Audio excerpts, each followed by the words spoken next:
"You are not welcome in our five-star hotel," my father texted me.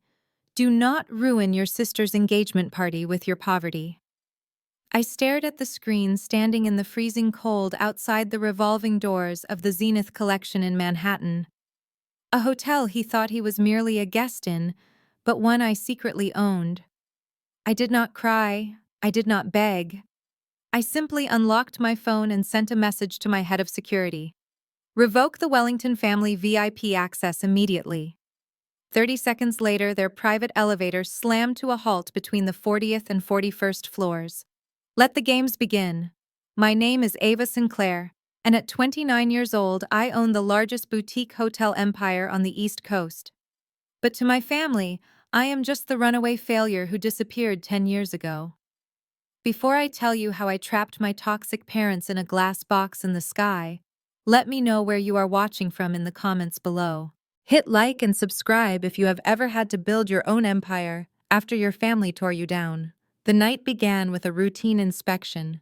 I was dressed in a hooded sweatshirt and worn denim jeans walking through the lobby of my flagship property in Manhattan.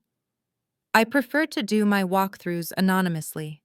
It is the only way to see if the staff is truly performing and if the marble floors are polished to the mirror shine I demand. The Zenith Collection is my life's work. It is a fortress of luxury I built from nothing after my parents kicked me out at 18, with nothing but a trash bag of clothes. I was checking a smudge on the brass railing near the concierge desk when the automatic doors slid open and a gust of cold wind announced their arrival. Even from 20 feet away, I could smell my mother's perfume. It was a heavy floral scent that she used to mask the smell of her gin and tonics. My father Richard walked in first, adjusting his cufflinks, pretending to own the place. My mother Cynthia followed, clutching her designer handbag like a weapon.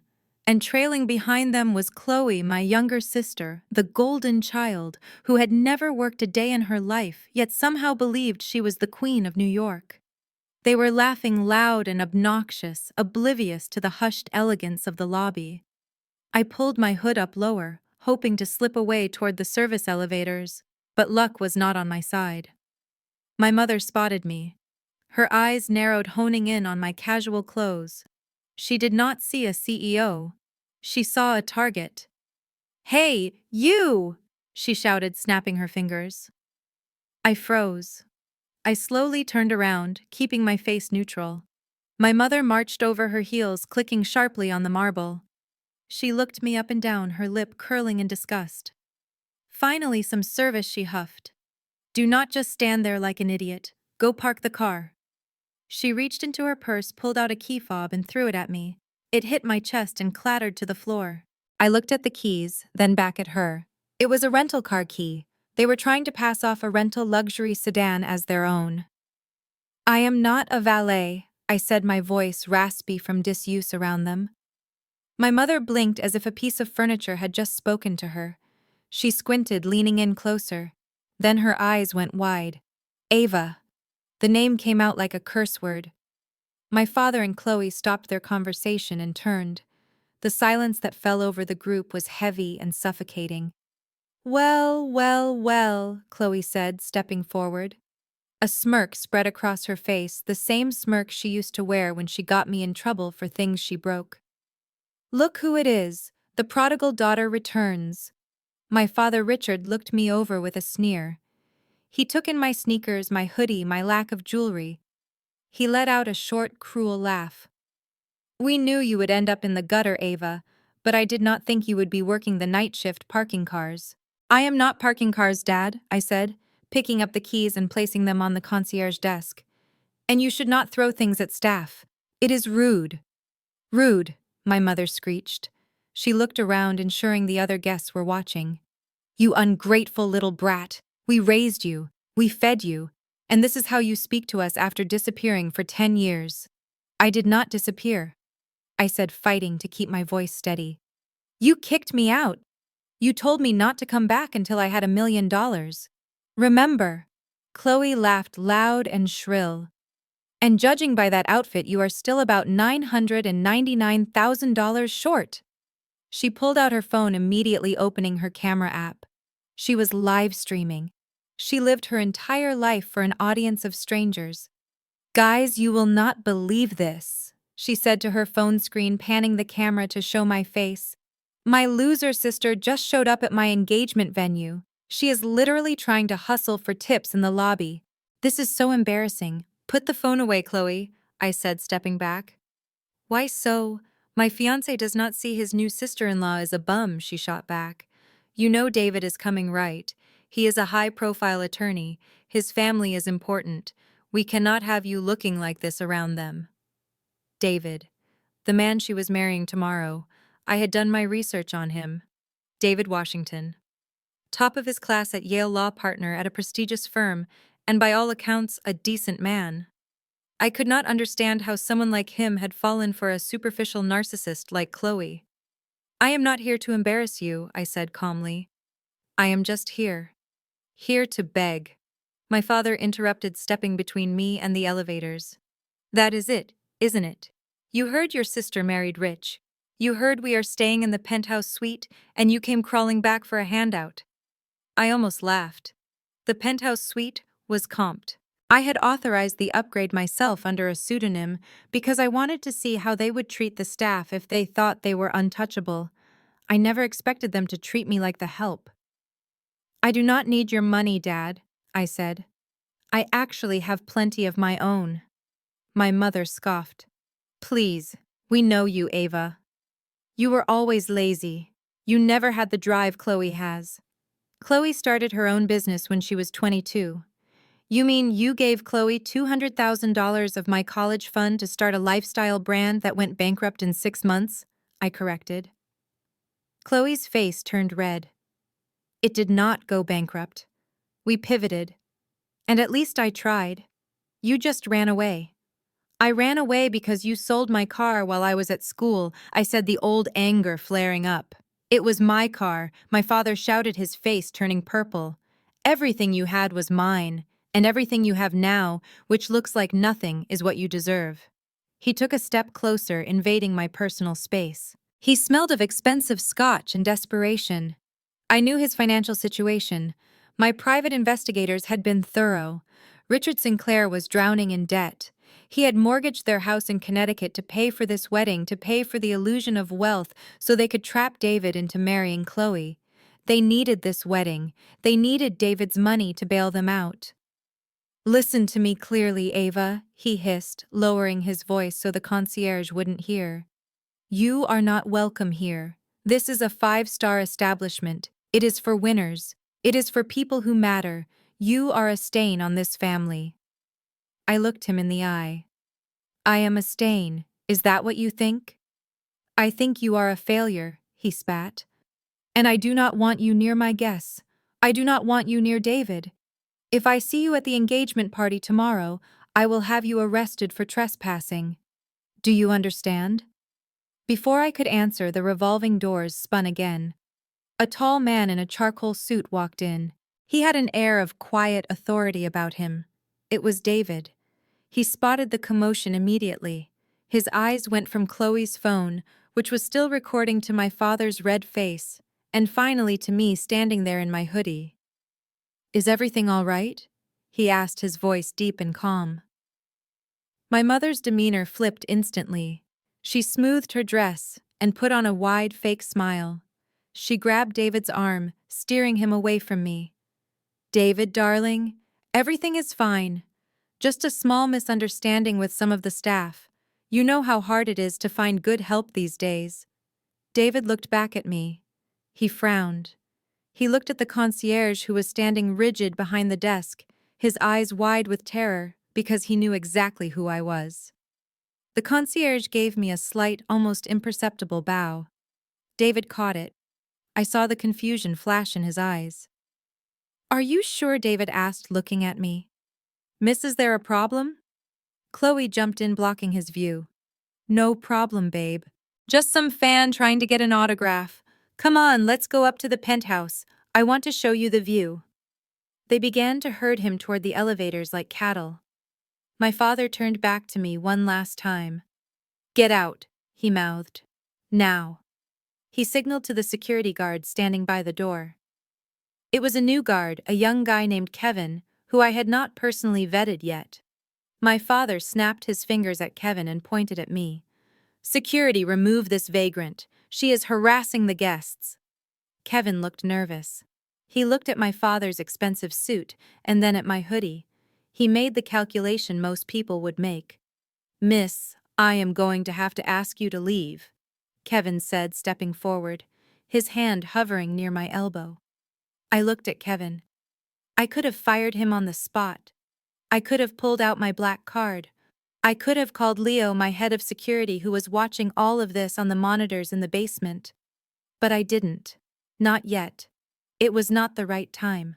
The trap had to be set perfectly. "I will leave," I said, lifting my hands. No need for force. I walked toward the revolving doors, my head held high. As I pushed through the glass, I heard my mother's laugh echoing in the lobby. "Finally, the trash is taken out," she said. I stepped out into the biting Manhattan wind. The city noise was loud sirens and honking taxis, but all I could hear was the blood rushing in my ears. I walked around the corner out of sight of the entrance and leaned against the cold stone of the building. My building. My phone buzzed in my pocket. It was a text from my father. "You are not welcome in our 5-star hotel. Do not ruin Chloe's night, or I will ruin your life. Go back to whatever hole you crawled out of."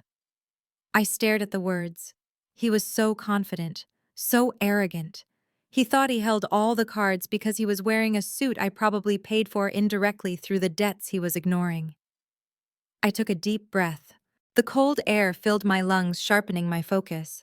I was not the scared teenager they kicked out anymore. I was the wolf they didn't know was in the henhouse. I opened my contact list and found Leo. "Status," I texted. Leo replied instantly. "They are in the VIP elevator, heading to the penthouse." I smiled. It was a cold smile, one that didn't reach my eyes. "Security, please revoke the Wellington family's VIP access," I typed. "Confirm," Leo asked. "Execute," I typed. I watched the screen. 1 second, 2 seconds, 3. "Done," Leo replied. "Keycards deactivated. Elevator override engaged."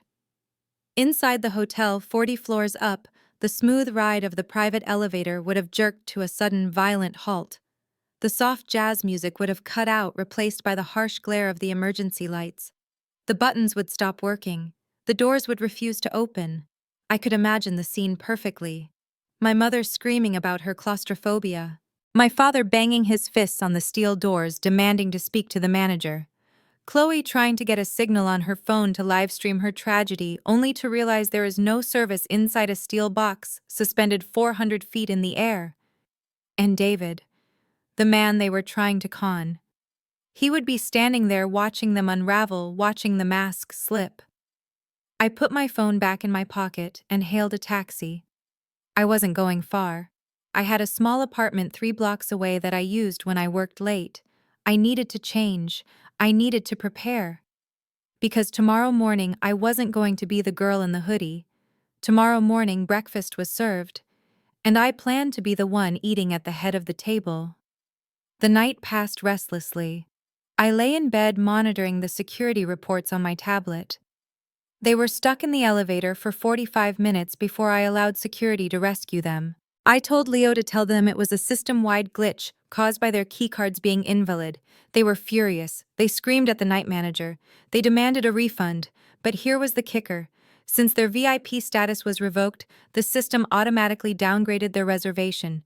They were escorted out of the private elevator lobby and told that for safety reasons, until their cards could be re-verified, they would have to stay in standard rooms on the 4th floor.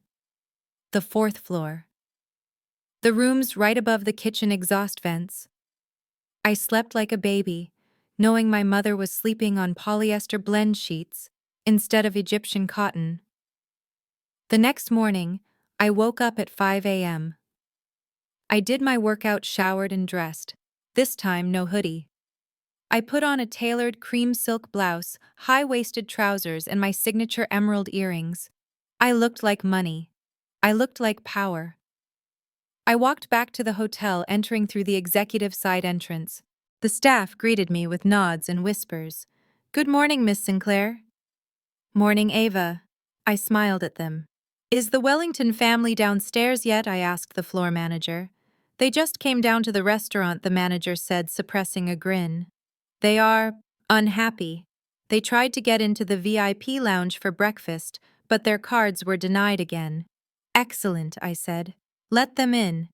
But seat them in Section B. Section B was the overflow area near the kitchen doors. And where will you be dining, Miss Sinclair?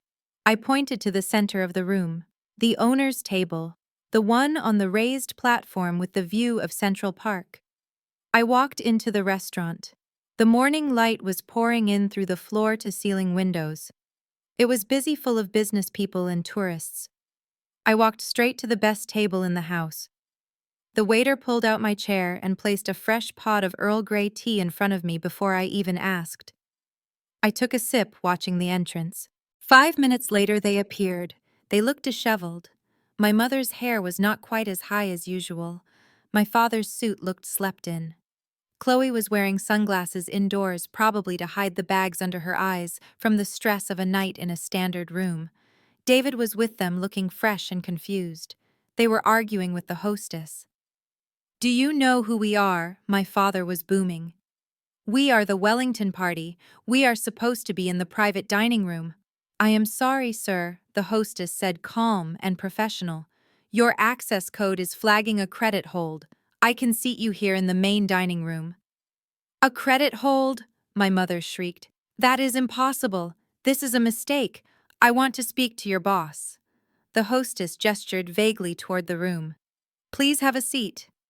They grumbled and shuffled toward the bad table. And that is when they saw me. I was sitting elevated, bathed in sunlight, reading the Financial Times. I lowered the newspaper slowly and locked eyes with my mother. She stopped dead in her tracks. She blinked. She grabbed Richard's arm and pointed. Is that her? Richard squinted. It is. What is she doing there? They changed course, abandoning the hostess and marching straight toward my table. David followed, looking weary. Ava, my mother hissed, coming up to the railing of my platform. I folded my newspaper. Good morning, Mother. Dad. Chloe. David. How did you get in here? Chloe snapped, taking off her sunglasses. Did you sneak in the back again?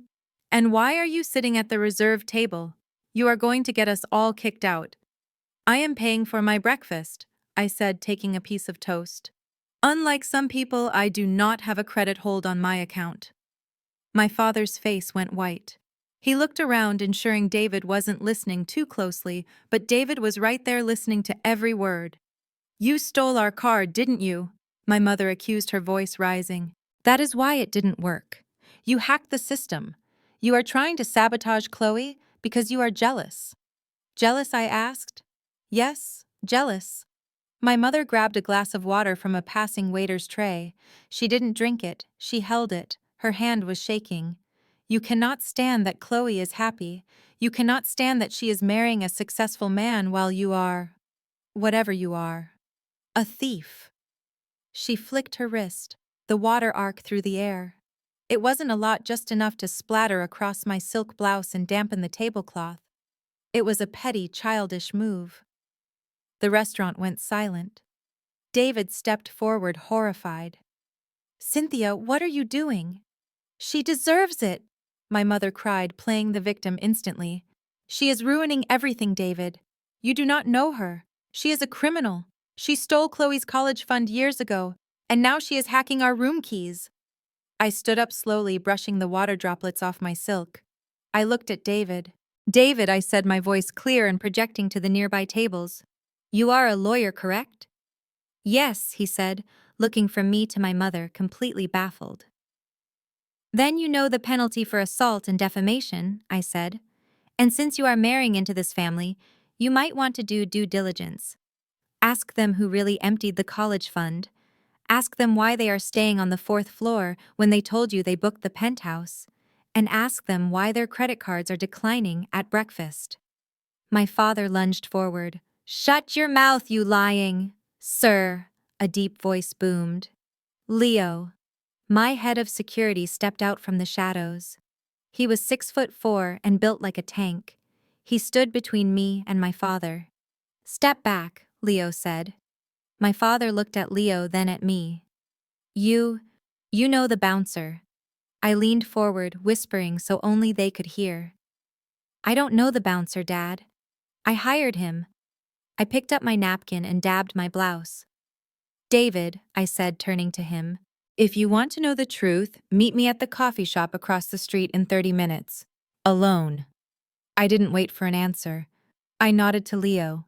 "Please ensure the Wellington family enjoys their breakfast in Section B. And Leo, make sure they pay cash." I walked out of the restaurant, leaving them standing there stunned, surrounded by whispering diners. I knew David would come. He was a man of logic, and the math of the Sinclair family wasn't adding up. 30 minutes later, I was sitting in the corner booth of the cafe. I saw David cross the street. He looked over his shoulder, checking if he was being followed. He walked in and sat down opposite me. He didn't order anything, he just looked at me. "Who are you?" he asked. "Because you are not the drug addict dropout your parents told me about." I pulled a file folder out of my bag and slid it across the table. "My name is Ava Sinclair. I am the founder and CEO of the hotel you are sleeping in. And those people, they are not just liars, David. They are con artists. And you are the mark." David opened the folder. His eyes scanned the first page. It was a credit report, a foreclosure notice on my parents' house, and a list of loans taken out in Chloe's name that were defaulted on. "They are broke," I said. "They owe $5 million to creditors. They are using your wedding to secure a new line of credit. They plan to ask you to co-sign a loan next week. They call it a business investment. It is a bailout." David stopped reading. He looked up, his face pale. "Why are you telling me this?" "Because," I asked softly. 10 years ago, they sold me out for a quick buck. I survived. I don't think you deserve to be their next victim." David looked down at the papers again. "There is one more thing," I said. I pulled out my phone. "This is a recording from the security camera in the elevator yesterday. Before I cut the power." I played the video. It was grainy, but the audio was crisp. Chloe's voice rang out, tinny and cruel. "I cannot believe I have to marry him, Mom. He is so boring, and his family is so, urban. But once we get the money, I can divorce him in 2 years and take half. It is just a business deal." I paused the video. David stared at the phone. He didn't speak. He didn't blink. The silence stretched out long and painful. Then he stood up. He buttoned his jacket. His face was like stone. "Thank you, Ava," he said. He took the file. "I have a rehearsal dinner to attend." I watched him walk out. He walked with a different purpose now. He wasn't the confused fiancé anymore. He was the prosecutor preparing for a trial. I sipped my coffee. The real show was about to start. The morning sun hit the floor-to-ceiling windows of the Zenith's exclusive VIP dining room, casting long golden shadows across the white linen tablecloths. I took a slow sip of my Earl Grey tea and adjusted the napkin on my lap. From my vantage point at the elevated owner's table, I had a perfect view of the main entrance. I had instructed the staff to seat me here specifically. It was the throne of the kingdom I had built, and today I was going to watch the invaders crumble at the gates. My phone buzzed silently on the table. It was a message from Leo, my head of security. "The targets are on the move. They are not happy." I suppressed a smile. Of course they were not happy. After I had revoked their VIP access last night, the system had automatically reassigned their rooms. Instead of the sprawling penthouse suites with city views and Egyptian cotton sheets, my parents and Chloe had been moved to the overflow rooms on the 4th floor. Those rooms were notoriously small, located directly above the kitchen ventilation system, and right next to the ice machine. I imagined my mother, Cynthia, trying to sleep through the hum of the industrial fans and the clatter of ice buckets. It must have been a long night. A commotion at the hostess stand drew my attention. There they were. My father Richard looked like he had aged 10 years overnight. His suit was wrinkled, likely from being tossed onto a small chair instead of hung in a walk-in closet. Chloe was wearing sunglasses indoors, which meant she had been crying or was hungover or both, and my mother looked ready to kill. They were arguing with the hostess, a young woman named Sarah, who was doing a heroic job of maintaining her composure. "I am telling you, there has been a mistake," my father's voice boomed, echoing in the quiet elegance of the room. "We are the Wellington party. We are VIPs. We are supposed to be eating in here, not out in the lobby with the tourists." "I am sorry, sir," Sarah said, her voice calm but firm. "Your keycards are flagging a credit hold and a status downgrade. Access to the VIP lounge is restricted to current penthouse guests and black card members. I can seat you in the main atrium." The main atrium was fine for regular guests, but for people like my parents who thrived on exclusivity, being told they had to eat with the general public was a fate worse than death. "Do you know who my son-in-law is?" my mother hissed, pointing a manicured finger at David, who was standing a few paces behind them, looking mortified. "He is a partner at a top law firm. We are not general public. Fix this machine or I will have your job." David stepped forward, trying to de-escalate. "Cynthia, please. It is fine. We can eat in the atrium. The food is the same." "It is not about the food, David. It is about respect," Chloe whined, taking off her sunglasses to reveal puffy red eyes. "This hotel has been a nightmare since we got here. First the elevator, now this. I bet it is that girl, that trashy girl from the lobby last night. She probably cursed us." I decided it was time. I folded my newspaper deliberately, making a crisp sound that seemed to cut through the air. I cleared my throat. The sound carried. My mother's head snapped up. Her eyes scanned the room and then locked onto me. I saw the recognition hit her like a physical blow. There I was, sitting at the best table in the house, bathed in sunlight, wearing a tailored cream silk blouse and diamond stud earrings. I looked nothing like the girl in the hoodie from the night before. I looked like money. I looked like the person she always wanted me to be, but was convinced I never could become. "Ava," she whispered. Then the shock turned to rage. Pure, unadulterated fury. She bypassed the hostess, shoving past the velvet rope. "Cynthia, wait!" David called out, but it was too late. My mother marched across the dining room, her heels striking the floor like hammer blows. Guests turned to watch, forks hovering halfway to their mouths. My father and Chloe followed in her wake, emboldened by her anger. I did not move. I did not flinch. I simply picked up a piece of toast and buttered it. "Ava!" my mother shrieked, reaching my table. "What the hell are you doing here?" "Good morning, Mother," I said calmly, not looking up from my toast. "You look tired. The fourth floor can be a bit noisy, I hear." Her face went from red to purple. You did this? You stole a keycard, didn't you? That is how you got in here. You hacked the system. You petty, jealous little thief." I finally looked at her. Her eyes were wild. She was unraveling. "I did not steal anything," I said. "I belong here. Unlike you, apparently." That broke her. She saw the glass of fresh orange juice sitting on my table. Without thinking, without caring about the dozens of witnesses, she grabbed the glass. "You belong in the gutter," she screamed. She threw the juice. It was a clumsy throw, but it was effective. The cold, sticky liquid splashed across my chest, soaking into the silk blouse and dripping onto the pristine tablecloth. A collective gasp went through the room. The silence that followed was deafening. I sat there feeling the cold liquid seep through to my skin. I did not wipe it off. I let it drip. It was evidence. It was the final nail in the coffin of her dignity. David rushed up, his face pale with horror. "Cynthia, what are you doing? Are you insane?"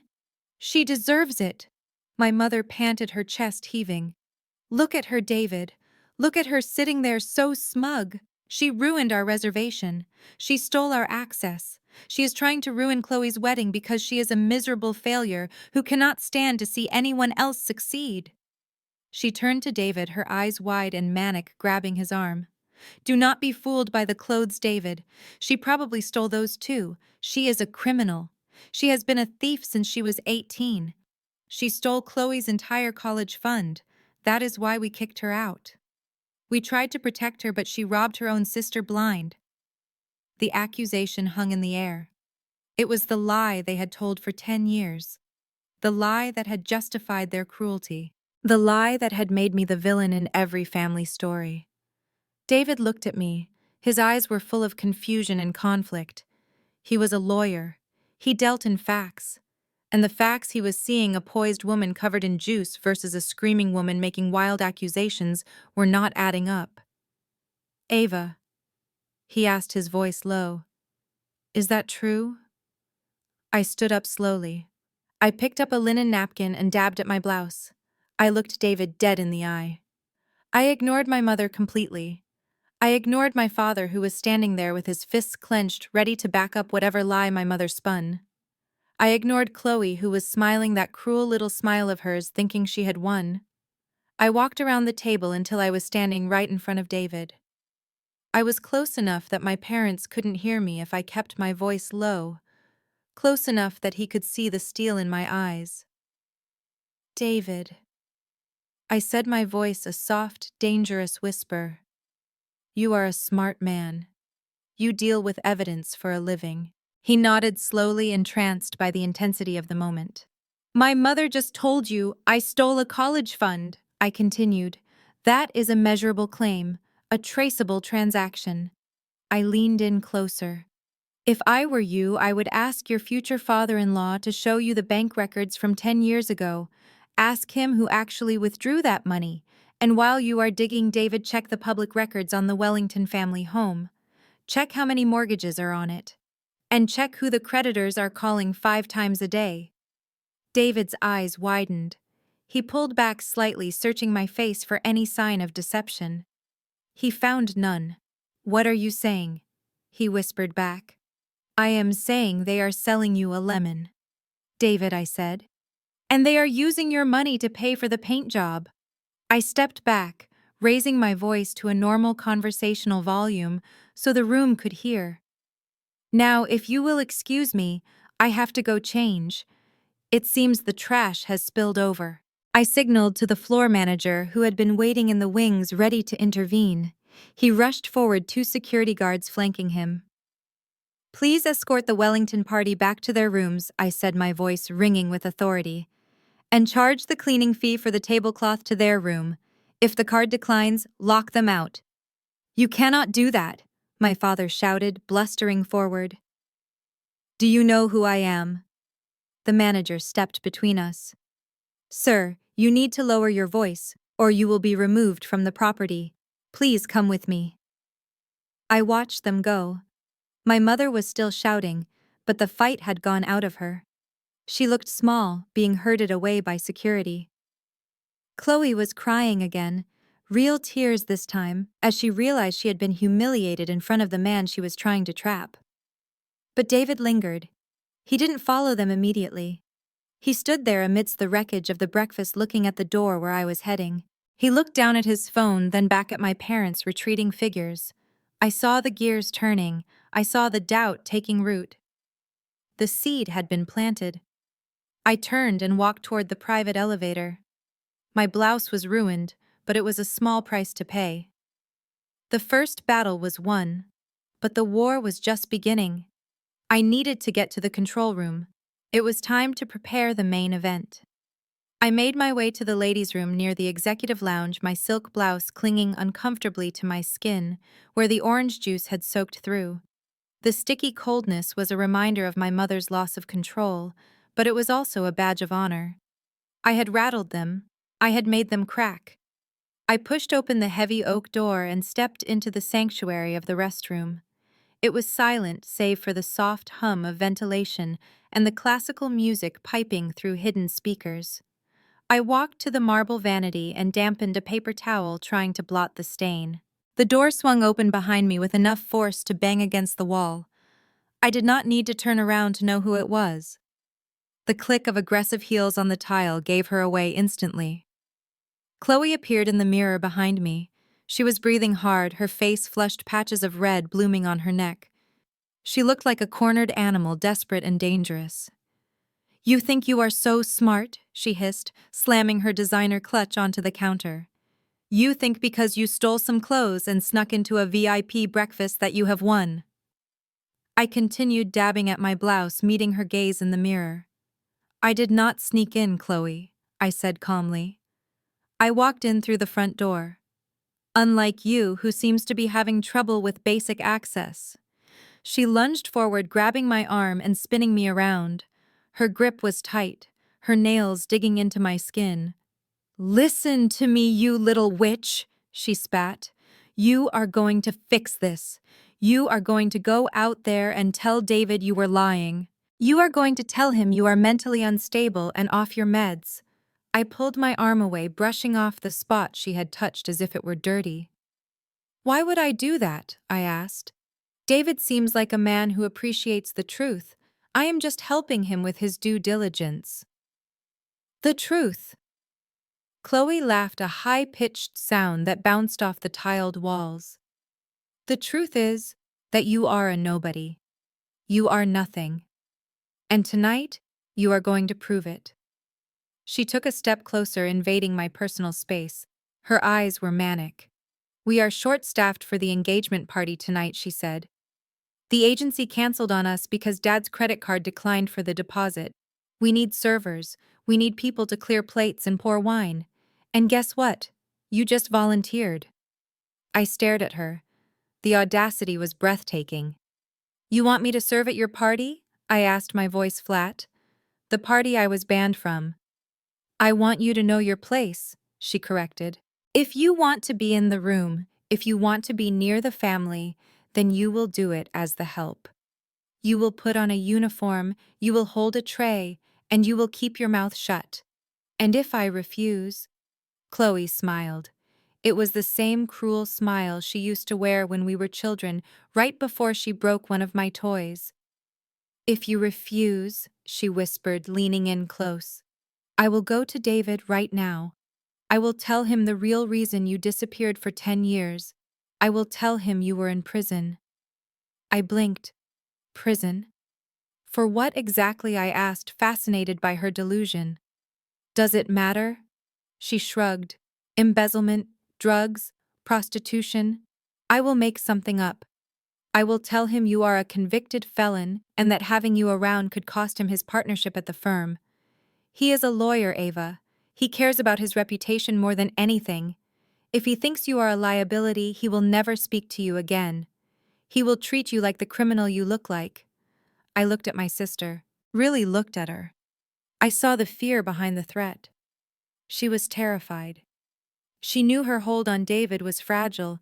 She knew her family's financial house of cards was collapsing, and her only strategy was to drag me down into the mud with her. She thought she was holding a gun to my head. She didn't realize she was holding a water pistol, but I needed her to feel powerful. I needed her to feel like she had won, so she would walk blindly into the next trap. I let my shoulders slump. I looked down at the floor, feigning defeat. "You would really do that?" I asked, my voice trembling slightly. "You would lie to him about something that serious?" "I will do whatever it takes to protect my future," Chloe said, straightening up, satisfied by my reaction. "So what is it going to be? Are you going to be a good little sister and serve champagne, or do I go tell my fiancé about your prison record?" I took a deep breath. I looked up at her, letting a flicker of resignation cross my face. "Fine," I said. "Fine, I will do it. I will work the party." "Good," Chloe sneered. "And do not think about trying anything. I will be watching you. If you drop one glass, if you speak to one guest out of turn, I will destroy you." I nodded slowly. "I will be on my best behavior," I promised. "But Chloe, are you sure you want me there? Are you sure you want me pouring drinks for your future in-laws?" She laughed dismissively. "Please, you are invisible, Ava. You always have been. Just try not to look so pathetic in the uniform." She turned to the mirror, checking her reflection, fixing a stray hair. She thought the conversation was over. She thought she had subdued the threat. "There is one more thing," I said. She rolled her eyes, looking at me in the glass. "What now?" I felt bad about the breakfast, I said, lying through my teeth. "I know how much appearances mean to you and Mom.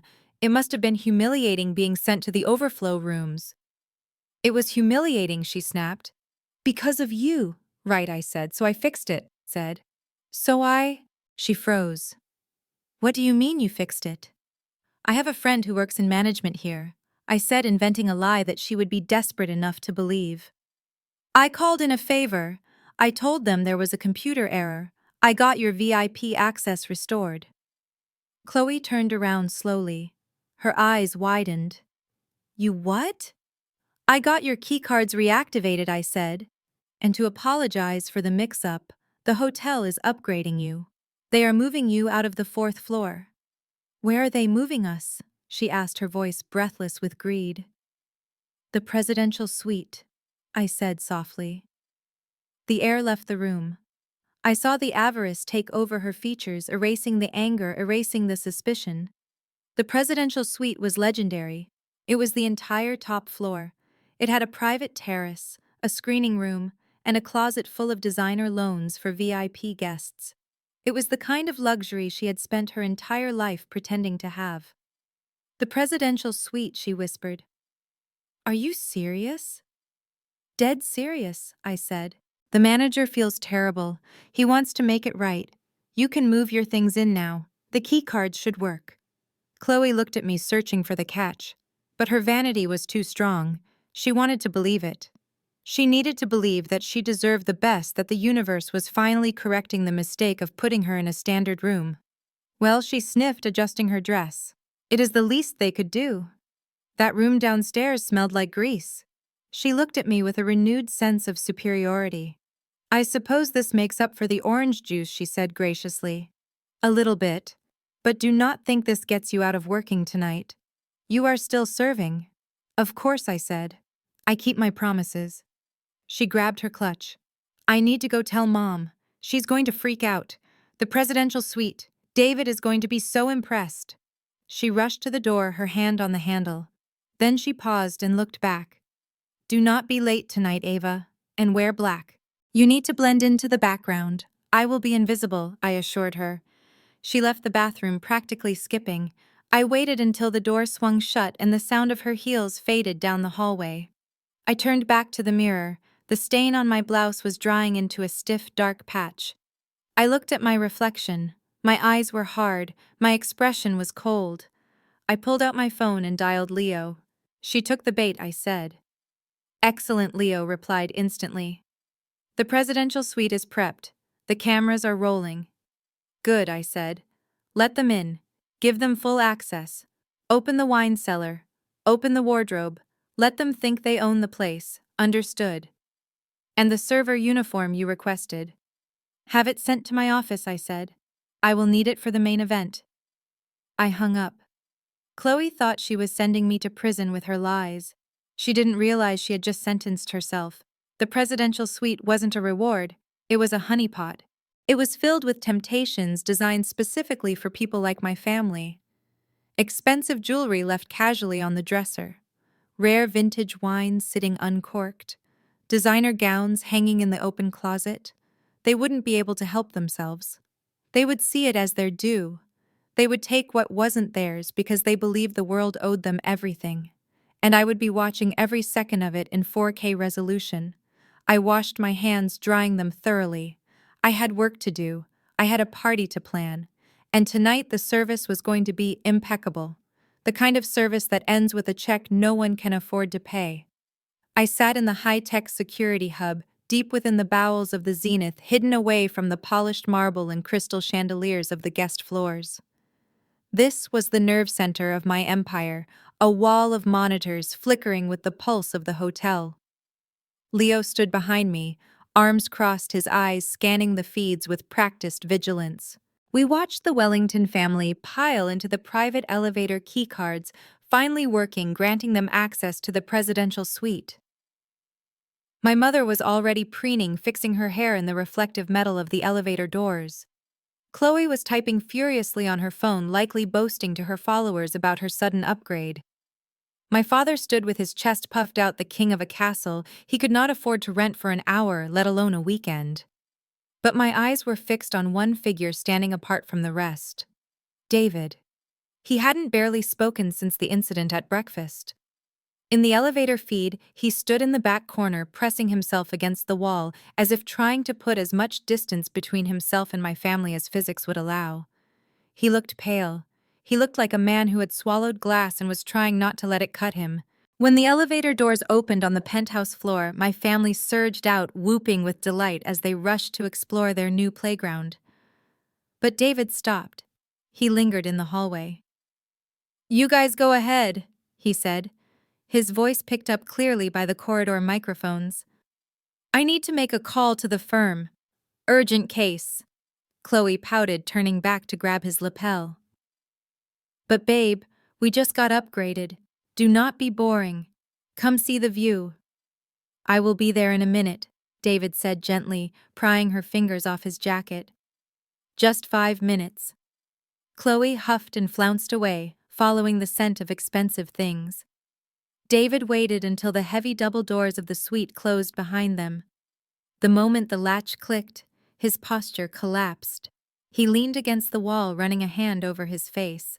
Then he straightened up, his expression hardening into the icy resolve of a prosecutor. He walked briskly down the hall, not toward the suite, but toward the emergency stairwell. He wanted privacy. He wanted to be somewhere he thought no one could hear him. He didn't know that I had built this hotel to be a fortress of information. "Switch to stairwell B, camera 4, I told Leo. "And boost the audio gain." On the screen, David pushed through the heavy fire door and paced the concrete landing. He pulled out his phone. He didn't look at the file I had given him.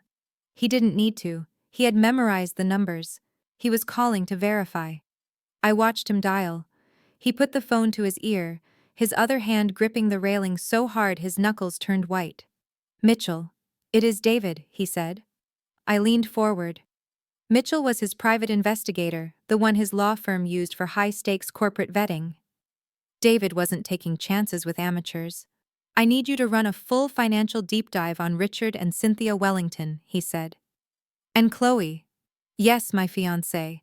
"No, I am not joking. I need it now, Mitchell. I do not care what it costs. Pull everything.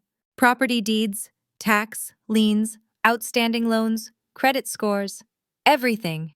He paused, listening. "Yes, I have reason to believe there are undisclosed liabilities. Just do it. I will hold." David paced the small landing, his dress shoes clicking rhythmically on the concrete. He looked like a caged tiger. He checked his watch. He loosened his tie. He was sweating despite the cool air of the stairwell. I waited with him. The seconds stretched into minutes. On the other monitors, I could see my family in the presidential suite. My mother was currently stuffing complimentary Hermes toiletries into her purse. My father was pouring himself a glass of the $3,000 cognac I had left on the bar. Chloe was taking selfies on the balcony, oblivious to the storm gathering below her feet. Back in the stairwell, David stopped pacing. "Yeah, I am here," he said into the phone. He listened. His face went gray. "Repeat that," he said, his voice barely a whisper. He listened again. He squeezed his eyes shut. 5 million, he repeated.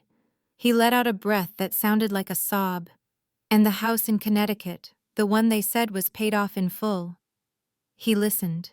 He nodded slowly, as if the voice on the other end was confirming his worst fears. "Second mortgage. And a home equity line of credit maxed out. They have 0 equity. They are underwater." David slid down the wall until he was crouching on the floor. He looked devastated. It wasn't just the money. It was the lie. It was the realization that the people he was about to call family had looked him in the face for a year and lied about everything. "What about Chloe?" he asked, his voice trembling. There was a long pause on the other end. "Credit card debt," David repeated. $150,000. "In whose name?"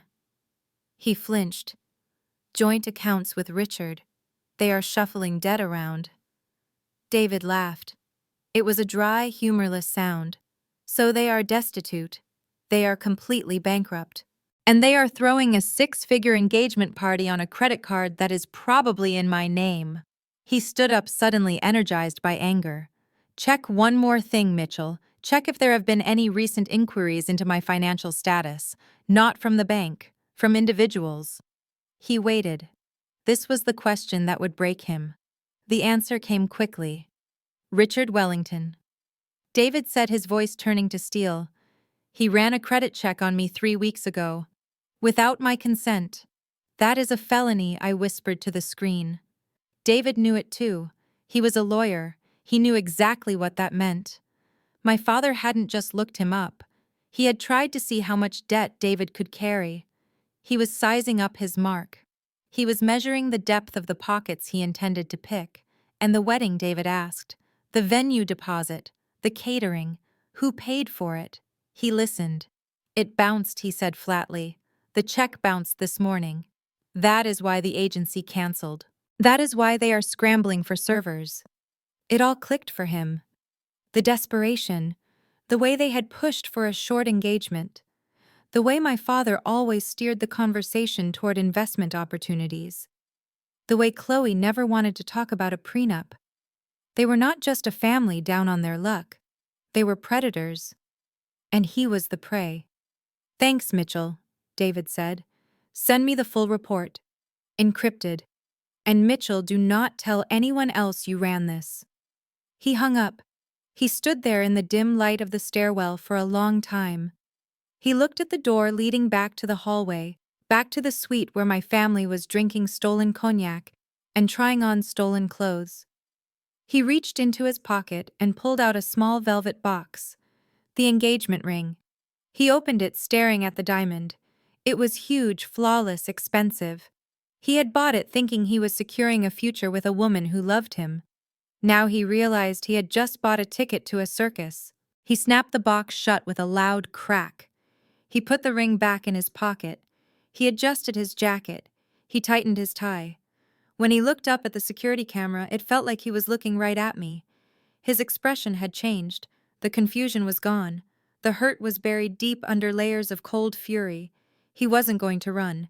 He wasn't going to leave quietly. He pushed the door open and walked back into the hallway. I turned to Leo. He knows I said. Leo nodded. What is the play, boss? The play is we let him cook, I said. He is going to go back in there and he is going to pretend everything is fine. He is going to let them dig their grave a little deeper. And tonight, when the lights are bright and the audience is watching, he is going to push them in. I stood up, smoothing my skirt. I have a shift to work, I said. I promised my sister I would be a server. I wouldn't want to disappoint her. I walked out of the security room. The uniform was waiting for me in my office. A crisp, black button-down shirt, black trousers, and a server's apron. It was the costume of the invisible, the uniform of the help. I put it on. I tied the apron tight. I pulled my hair back into a severe bun. I looked in the mirror. I didn't look like a CEO. I looked like someone who could pour champagne and clear plates without being noticed. Perfect. I checked my phone one last time. A notification from the ballroom management system. The guests were arriving. The music was starting. The trap was set. I headed for the service elevator. It was time to serve my family exactly what they deserved. I stood in the darkened security control room, my eyes fixed on the bank of high-definition monitors. Leo stood silently beside me, his arms crossed over his chest.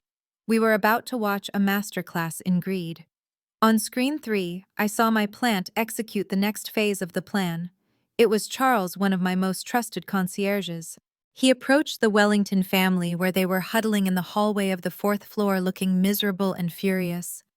My mother was loudly complaining about the smell of the carpet to a passing maid. Charles put on his best apologetic smile. Mr. and Mrs. Wellington, he said, smooth as silk. Please accept our sincerest apologies for the earlier technical difficulties with your access cards. The management is mortified. To make amends for the inconvenience and the distress caused by the elevator malfunction, we would like to offer you a complimentary upgrade for the duration of your stay. My father's ears perked up. He straightened his tie, instantly shedding the look of a defeated man. An upgrade, he huffed, trying to sound unimpressed. Well, I should hope so. Do you know how much stress this has caused my wife? She has a heart condition. We are very sorry, Sir Charles continued. We have prepared the presidential suite for you. It is our finest accommodation, the entire top floor, private terrace, wine cellar, and fully stocked with amenities for our VIP guests. The change in their demeanor was instantaneous. It was like watching flowers bloom and fast forward, only these flowers were poisonous. My mother grabbed my father's arm, her eyes lighting up with that familiar predatory gleam. The presidential suite, she breathed. Richard, did you hear that? We accept, my father said quickly before Charles could change his mind. Take us there immediately, and have someone bring our bags. I do not want to touch that luggage again. Right this way, Charles said, bowing slightly. I watched them march toward the private elevator, the one that had trapped them just the night before. But this time, when they swiped the cards, the lights turned green. The doors slid open silently. They stepped inside, looking around as if they had conquered the building. They had no idea they were walking into a cage. On the monitors, I switched the feed to the cameras inside the presidential suite. This wasn't just a hotel room. It was my home away from home. When I stayed at the Zenith, this was where I lived. My clothes were in the closet. My books were on the shelves. My jewelry was in the vanity. I had instructed the staff to leave everything exactly as it was. I wanted them to see a life of luxury. I wanted them to touch it. I wanted them to want it so badly they forgot everything else. The elevator doors opened directly into the suite's foyer. My family stepped out and stopped dead. The camera caught their expressions perfectly in 4K resolution. My mother's jaw literally dropped. Chloe let out a squeal that distorted the audio feed for a second.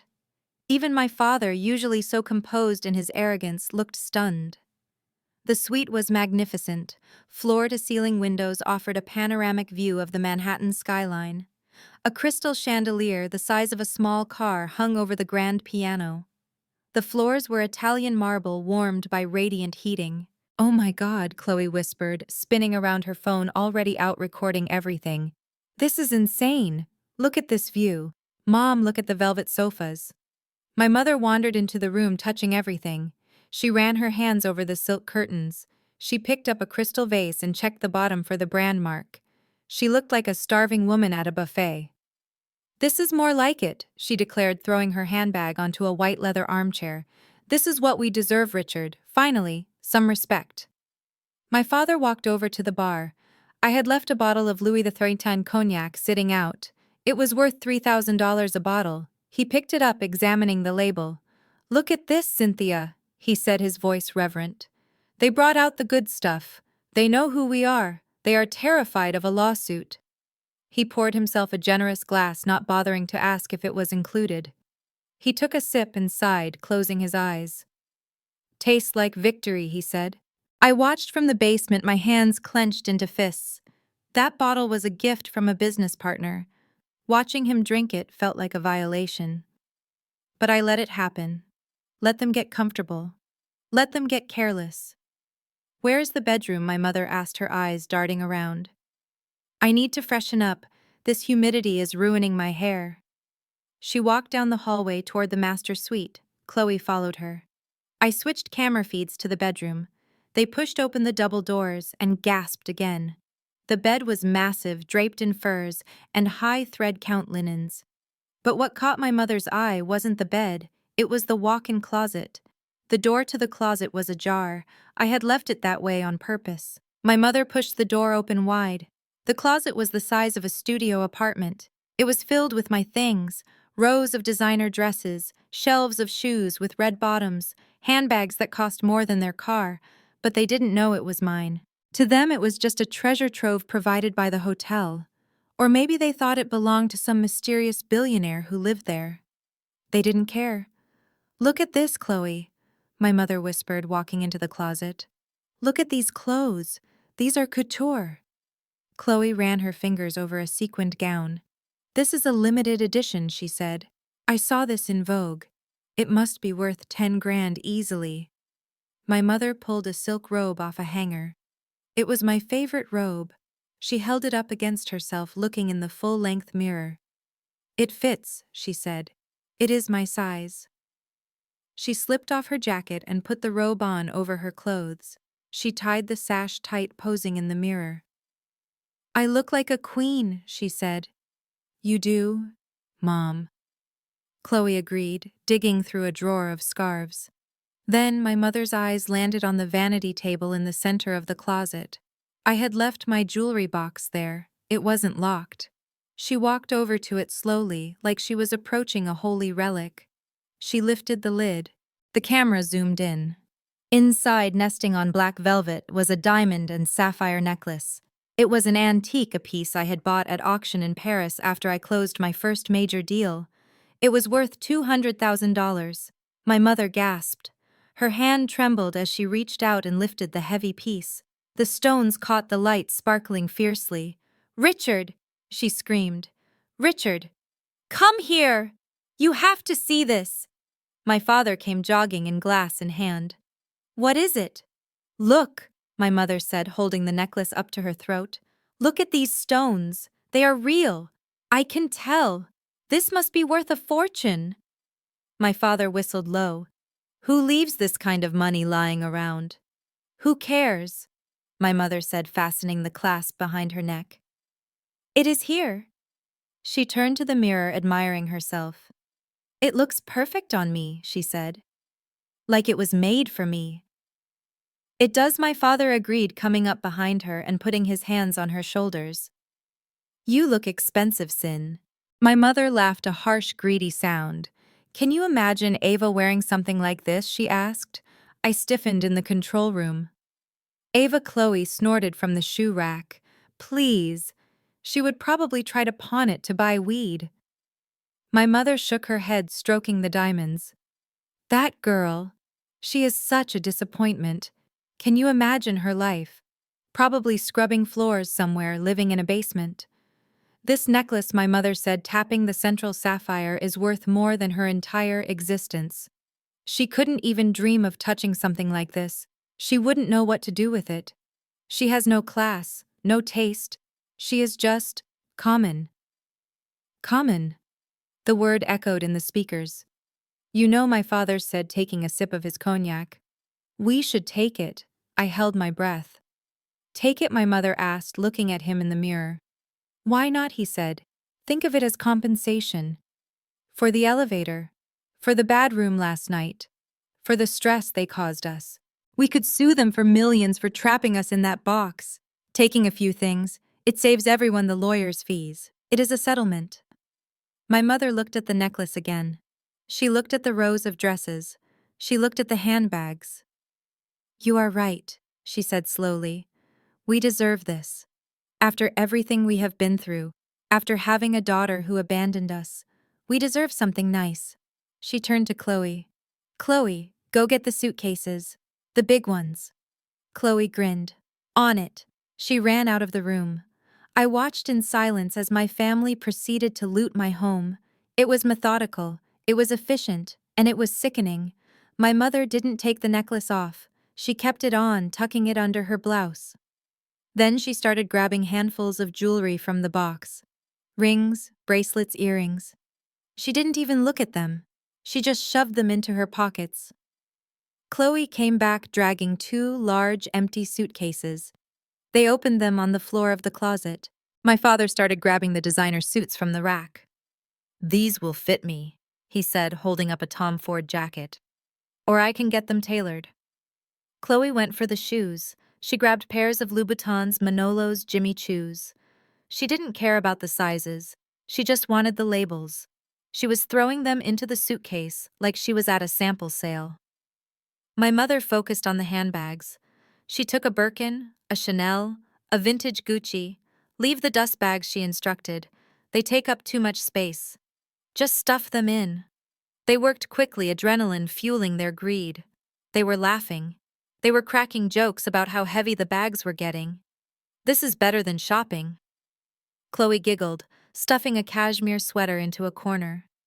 It is free. It is justice, my father corrected, pouring himself another drink.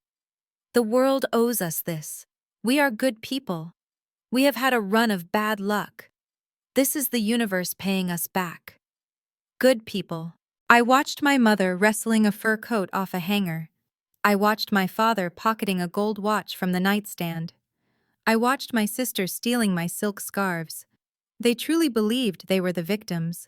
They believed that stealing $200,000 worth of jewelry was a moral act because they had been inconvenienced for 45 minutes.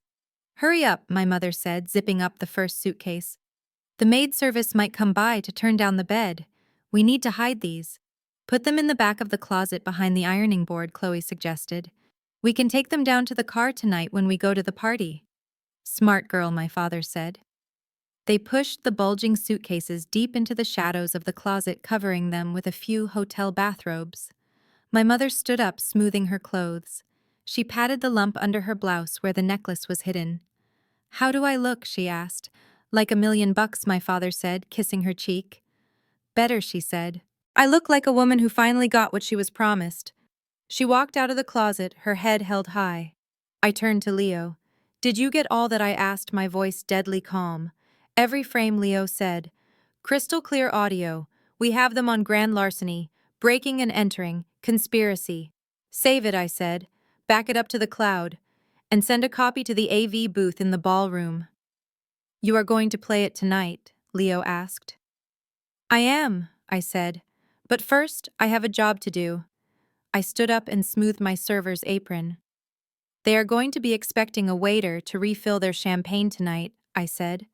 I want to be the one to look them in the eye when they are wearing my clothes and drinking my wine. I walked toward the door. Leo, I said, pausing. Yes, boss. Call the police. Tell them to be here at 9 p.m. sharp. Tell them to bring handcuffs. 3 pairs, you got it. I stepped out of the security room and headed for the service elevators.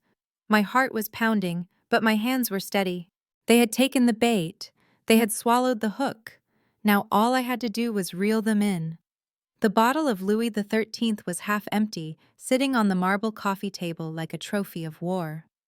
My father Richard was sprawled out on the velvet sofa, his tie undone, his feet resting on the table right next to a crystal vase.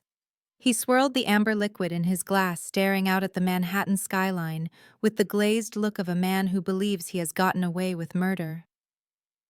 In the basement security hub, the air was cold, but my blood was boiling. I watched the high-definition feed my hands, gripping the edge of the console. Leo stood beside me, silent as a statue, his jaw tight. We were witnessing a celebration of corruption.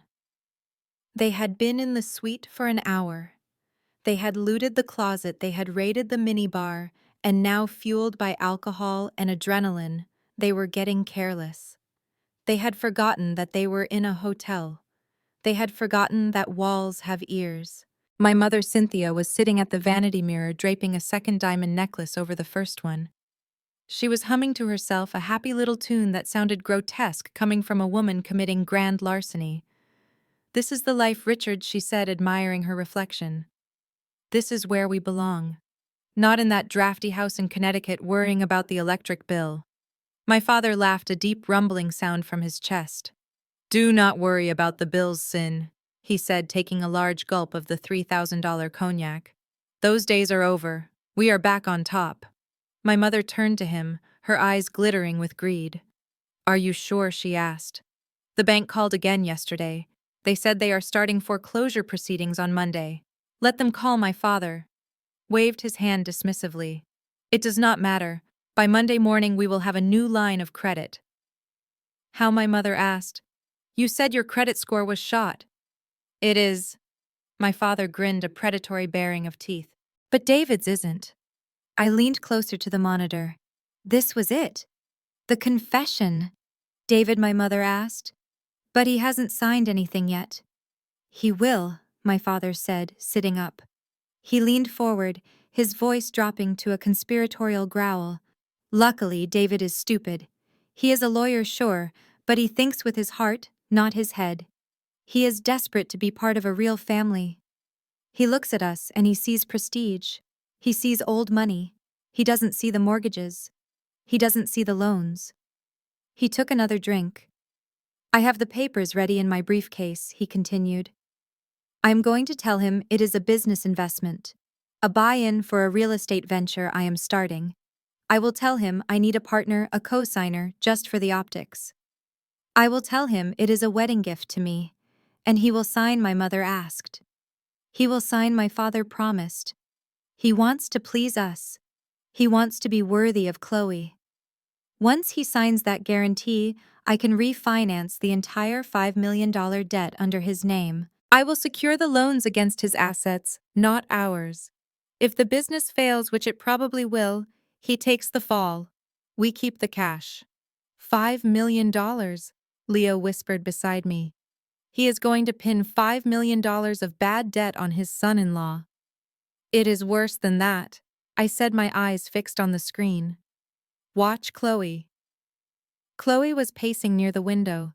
She had a glass of champagne in one hand and her phone in the other. She wasn't listening to her parents. She was in her own world.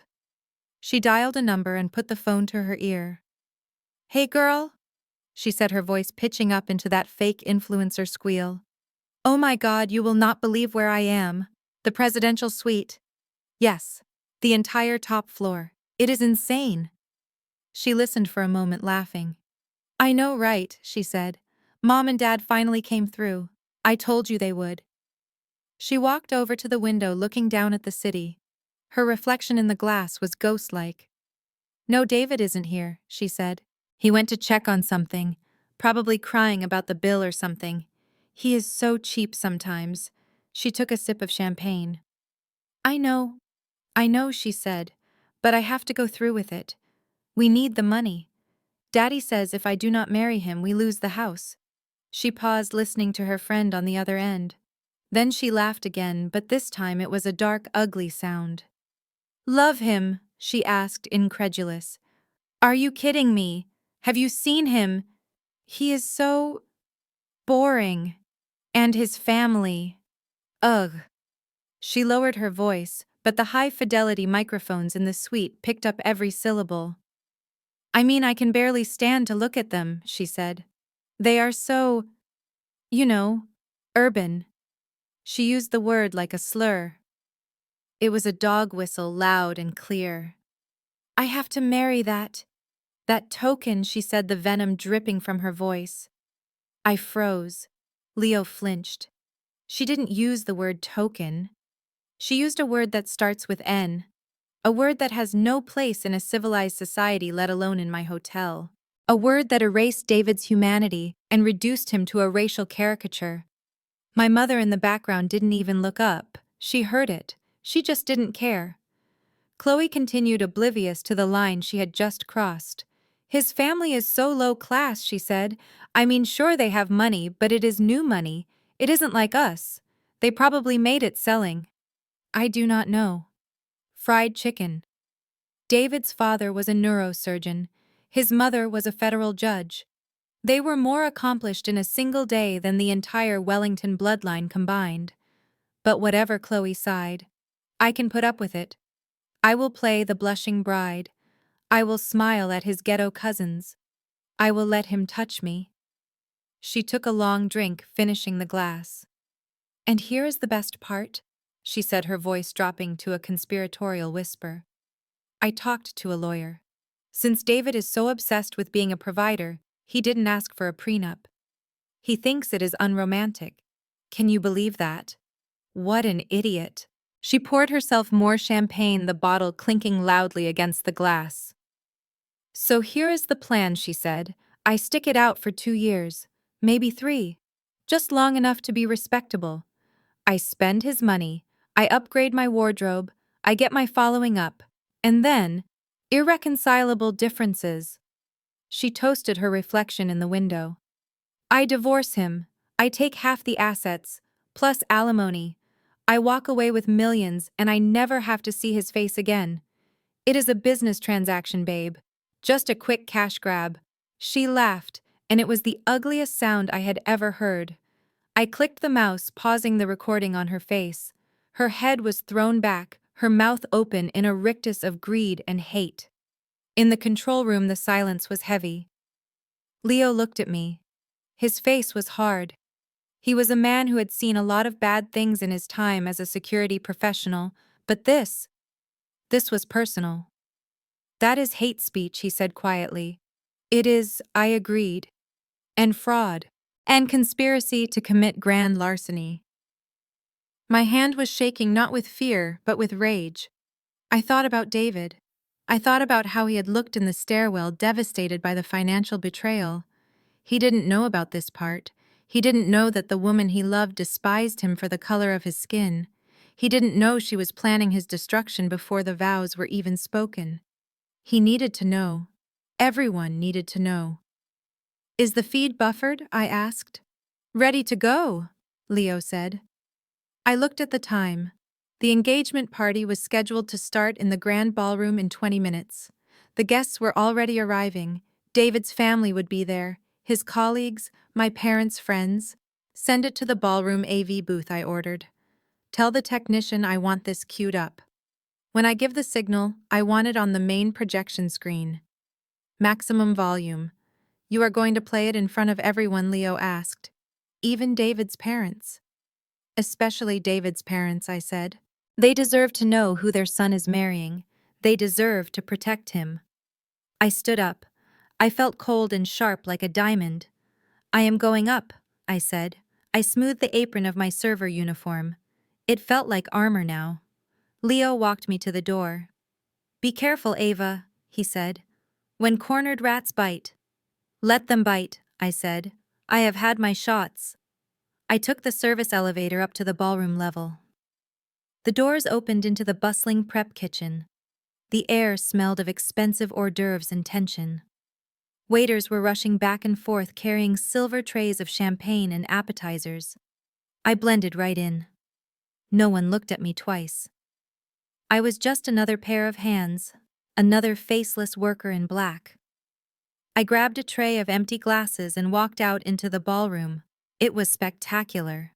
I had designed this room myself. The chandeliers were dripping with crystals.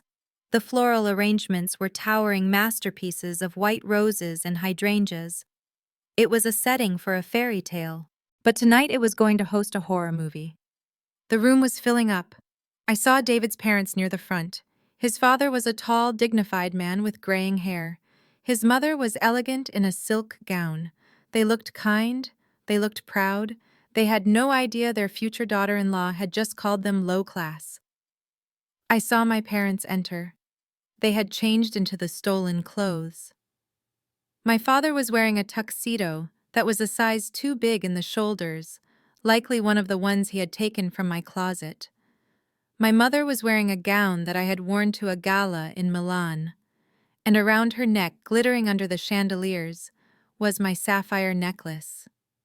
They walked with their heads high, shaking hands, accepting congratulations, acting the part of the benevolent aristocrats. Chloe came in last. She was wearing a white dress that looked suspiciously like a wedding gown. She was clinging to David's arm. David looked like a man walking to the gallows. His face was pale, his smile was tight. He was holding it together, but I could see the strain around his eyes. He knew about the money, but he didn't know about the hate. He was still trying to figure out if he could salvage this, if he could save her from her parents. He didn't know she was the worst of them all. I moved through the crowd offering drinks, keeping my head down. I circled the perimeter, moving closer to the stage.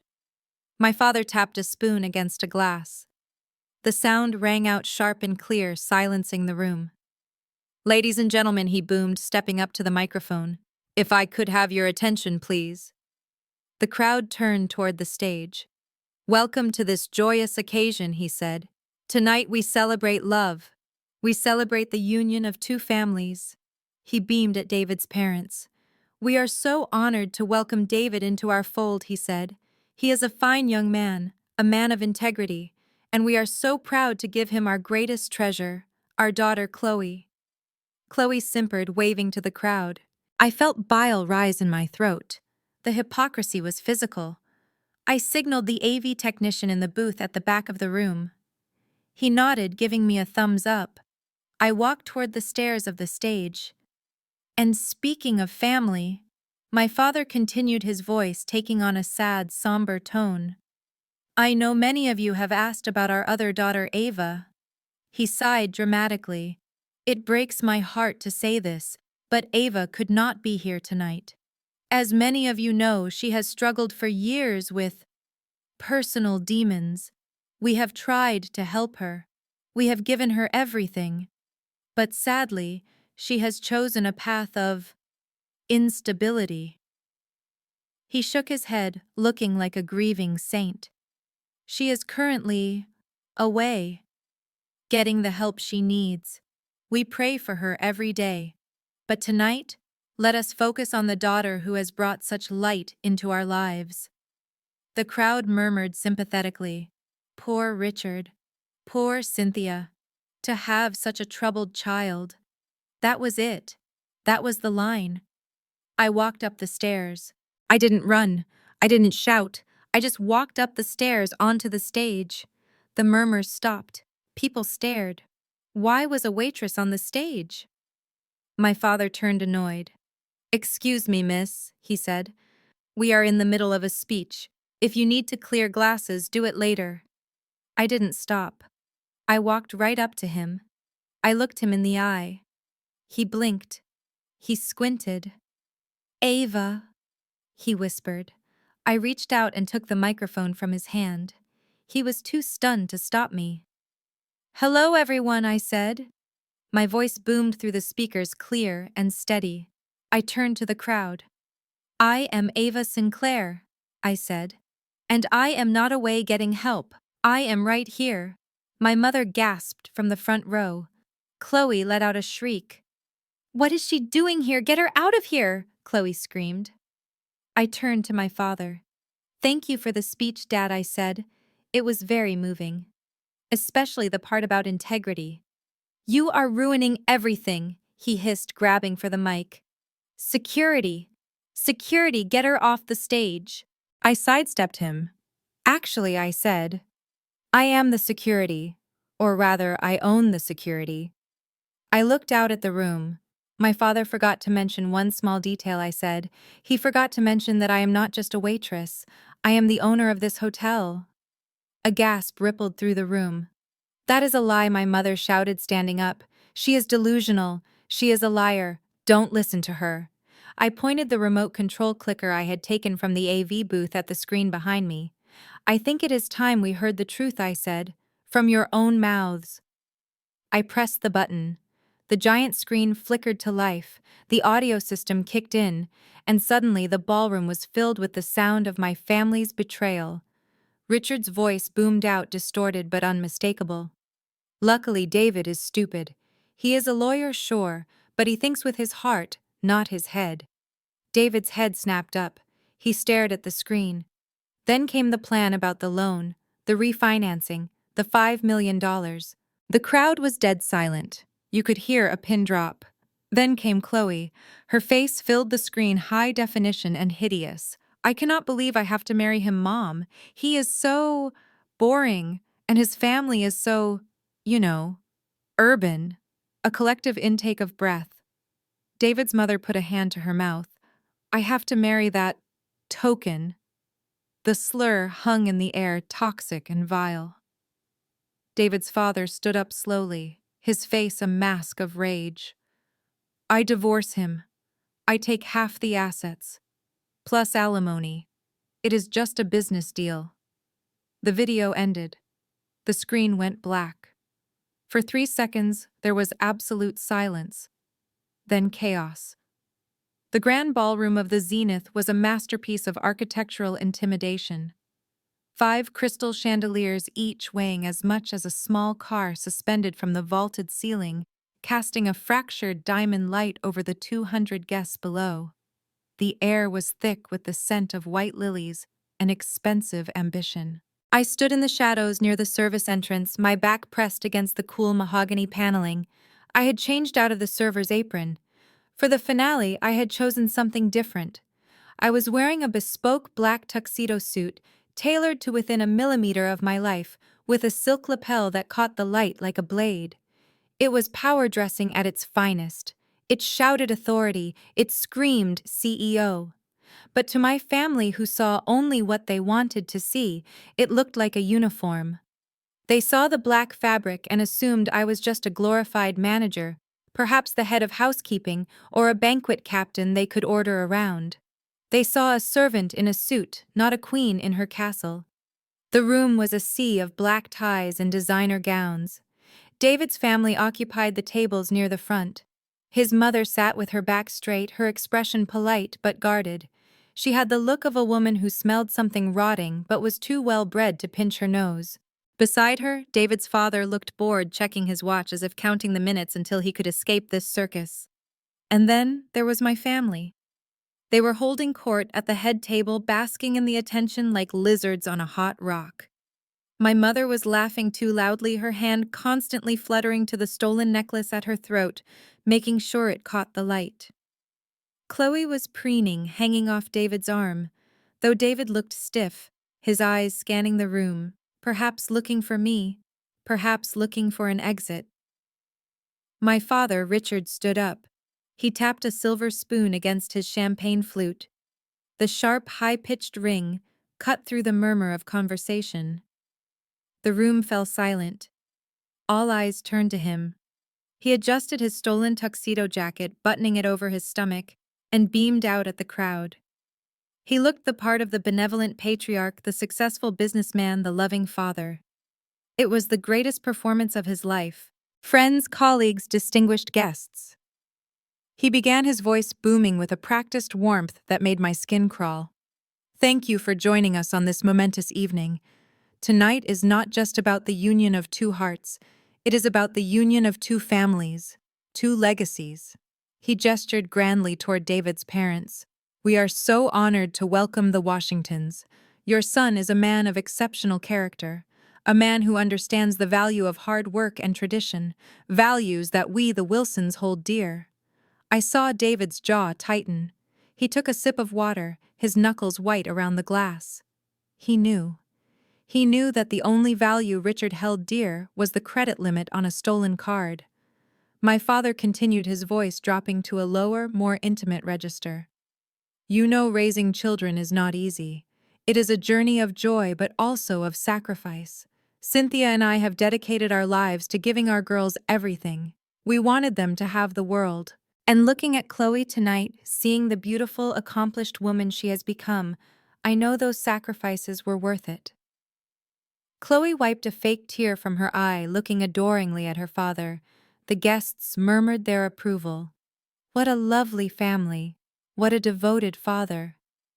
But Richard said, and he let a heavy, sorrowful sigh escape his lips. He looked down at the tablecloth for a moment, as if overcome with emotion, before looking back up with brave, watery eyes. No family is without its trials. No garden is without its weeds. The room went deadly quiet. This was the pivot. This was the moment he would use to inoculate himself against the truth. We have always believed in transparency, he said. And while we celebrate Chloe's triumph, we must also acknowledge our burdens, because that is what family does. We carry the heavy loads together. He turned his head. His eyes scanned the perimeter of the room until they found me standing in the shadows. He didn't look surprised to see me. He looked vindicated. He looked at me with a mixture of pity and disgust that was so perfectly crafted it almost deserved applause. He raised a hand and pointed a shaking finger directly at me. There she is, he said, his voice trembling with fake heartbreak. My eldest daughter, Ava. 200 heads turned, 400 eyes fixed on me. I didn't move. I didn't flinch. I stood with my hands clasped behind my back, chin raised, meeting his gaze with a cold, dead stare. I know many of you have asked why Ava is not seated here with us. Richard continued, addressing the room, but keeping his finger pointed at me like an accusation. It breaks a father's heart to say this, but we must be honest. Ava has struggled. Since she was a teenager, she has battled with developmental delays, with failures, with a mind that simply does not work like ours. A ripple of whispers went through the room. Poor thing. I didn't know. How tragic. We tried everything, Richard went on, warming to his theme. Private tutors, specialists, therapy. We gave her every opportunity to succeed. But sadly, she chose a different path. A path of instability, of addiction, of bad choices that led her away from our home and into the streets. I saw David's mother put a hand to her mouth in shock. David looked down at his plate, shaking his head slightly as if he couldn't believe the depth of the lie. She disappeared for 10 years, Richard said, wiping his eye. Broke her mother's heart. We thought she was dead, but when we arrived here at this magnificent hotel, we found her. He paused for effect. We found her begging in the lobby. Homeless. Destitute. The whispers grew louder. The judgment in the room was palpable. It was a heavy, suffocating blanket of social disapproval. They looked at my sharp suit and suddenly it wasn't a power suit anymore. In their eyes filtered through his lies, it became a charity handout, a uniform given to a charity case. And because we are Christians, because we are parents, we could not turn our backs, Richard said, his voice soaring with righteousness. We spoke to the management, we pulled strings, we begged them to give her a chance, and they did. He smiled at me, a benevolent, condescending smile that made me want to burn the building down. They gave her a job, he announced. It is a humble job. Cleaning the restrooms, mopping the floors. But it is honest work, and we are just so proud that she is finally contributing in her own small way. He gestured for me to come forward like a dog he was calling to heel. Wave to the guests, Ava, he commanded, his voice dripping with patronizing sweetness. Let them see that we haven't abandoned you. Let them see that even the black sheep gets fed at our table. The guests clapped, a slow, pitying applause. They looked at me with sad smiles, nodding encouragingly, as if I were a toddler who had just learned to tie her shoes. They saw a tragedy. They saw a failure. They saw exactly what he wanted them to see.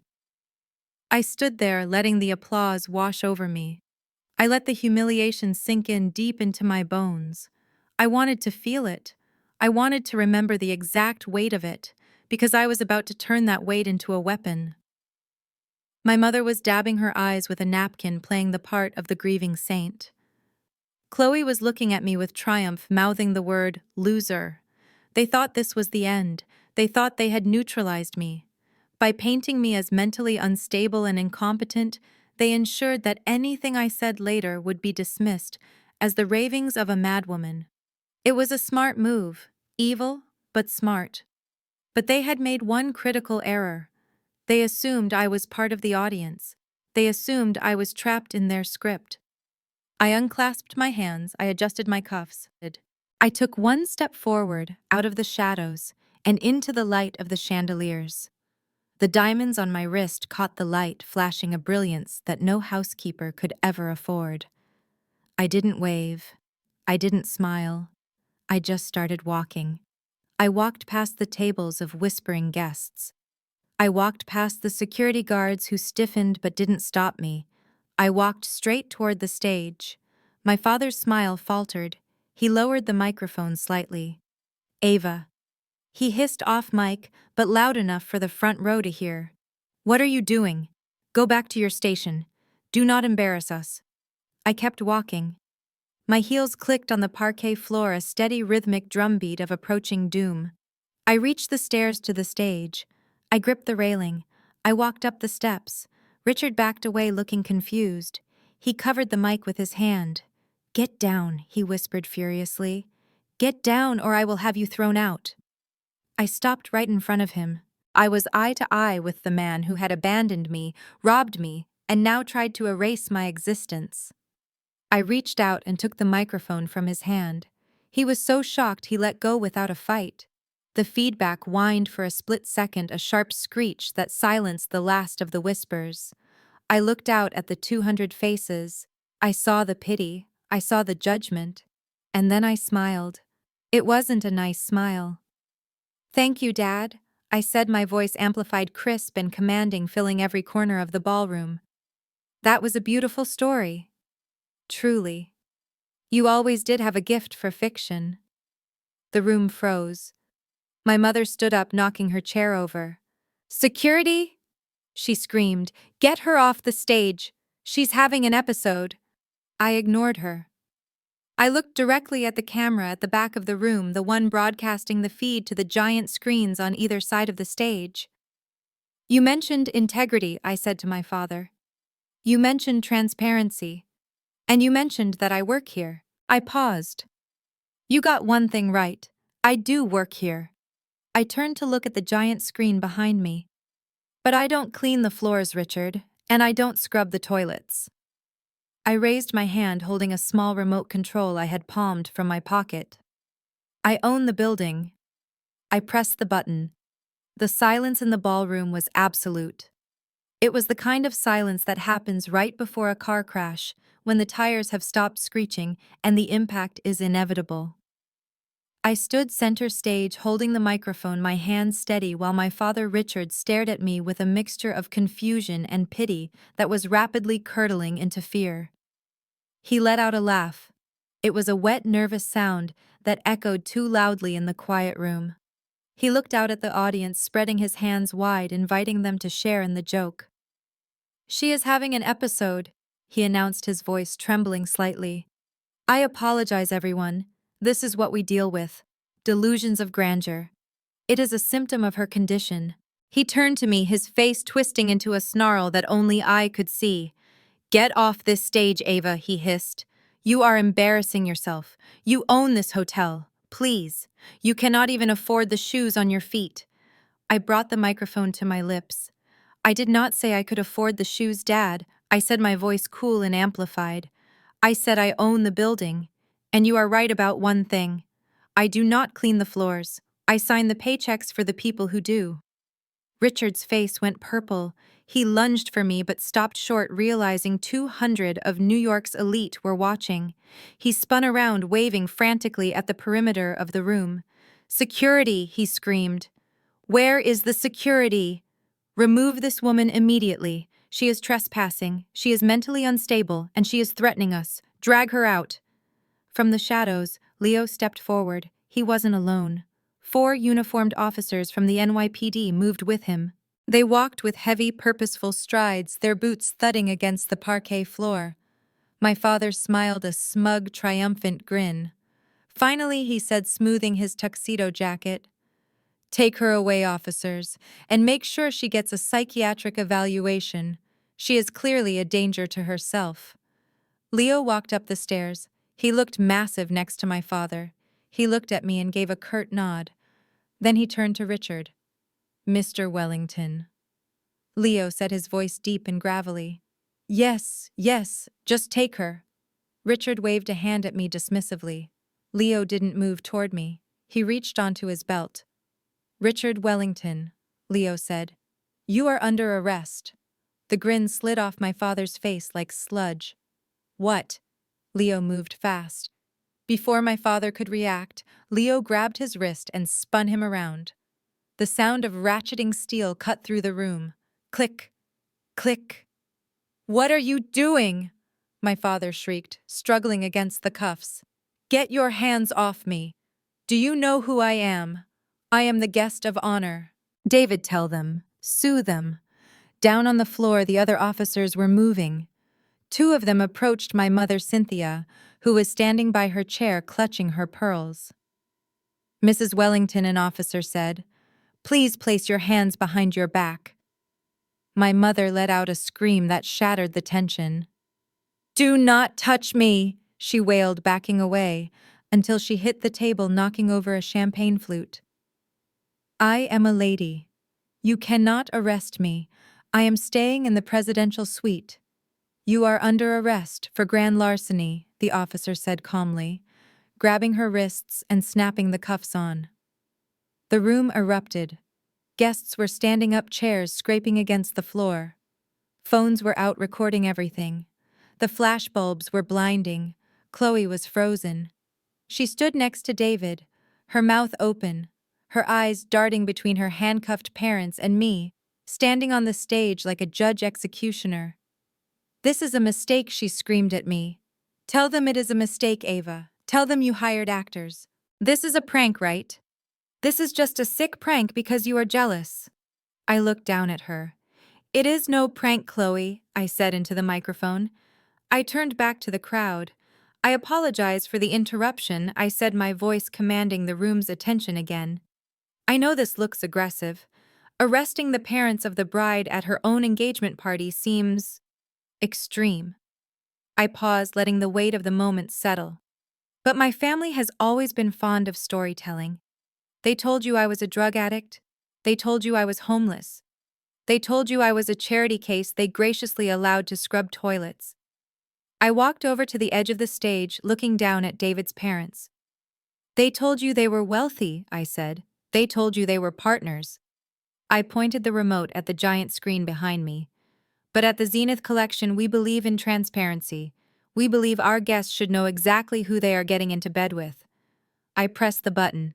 "Play the tape," I commanded. The screen flickered. The logo of the hotel vanished, replaced by the grainy but high-definition footage from the presidential suite bedroom. The timestamp in the corner showed it was from just 3 hours ago. The audio boomed through the ballroom speakers, crisp and damning. The first clip played. It showed my mother, Cynthia, standing in front of the walk-in closet. She was holding my diamond and sapphire necklace, the one currently around her neck in the ballroom. "Look at these stones," she said on the screen, her voice greedy and sharp. "They are real. This must be worth a fortune." "Who cares?" my father's voice replied from off-screen. "Who leaves this kind of money lying around?" "It is here," my mother said. She fastened it around her neck. Then the camera zoomed in. We watched in horror as she opened her dress. She started grabbing handfuls of rings and bracelets from the vanity. She didn't put them in a bag, she shoved them into her bra. She hiked up her skirt and stuffed a diamond tennis bracelet into the waistband of her pantyhose. "Take it," my father said on screen, walking into the frame holding a bottle of cognac. "Think of it as compensation. We deserve this."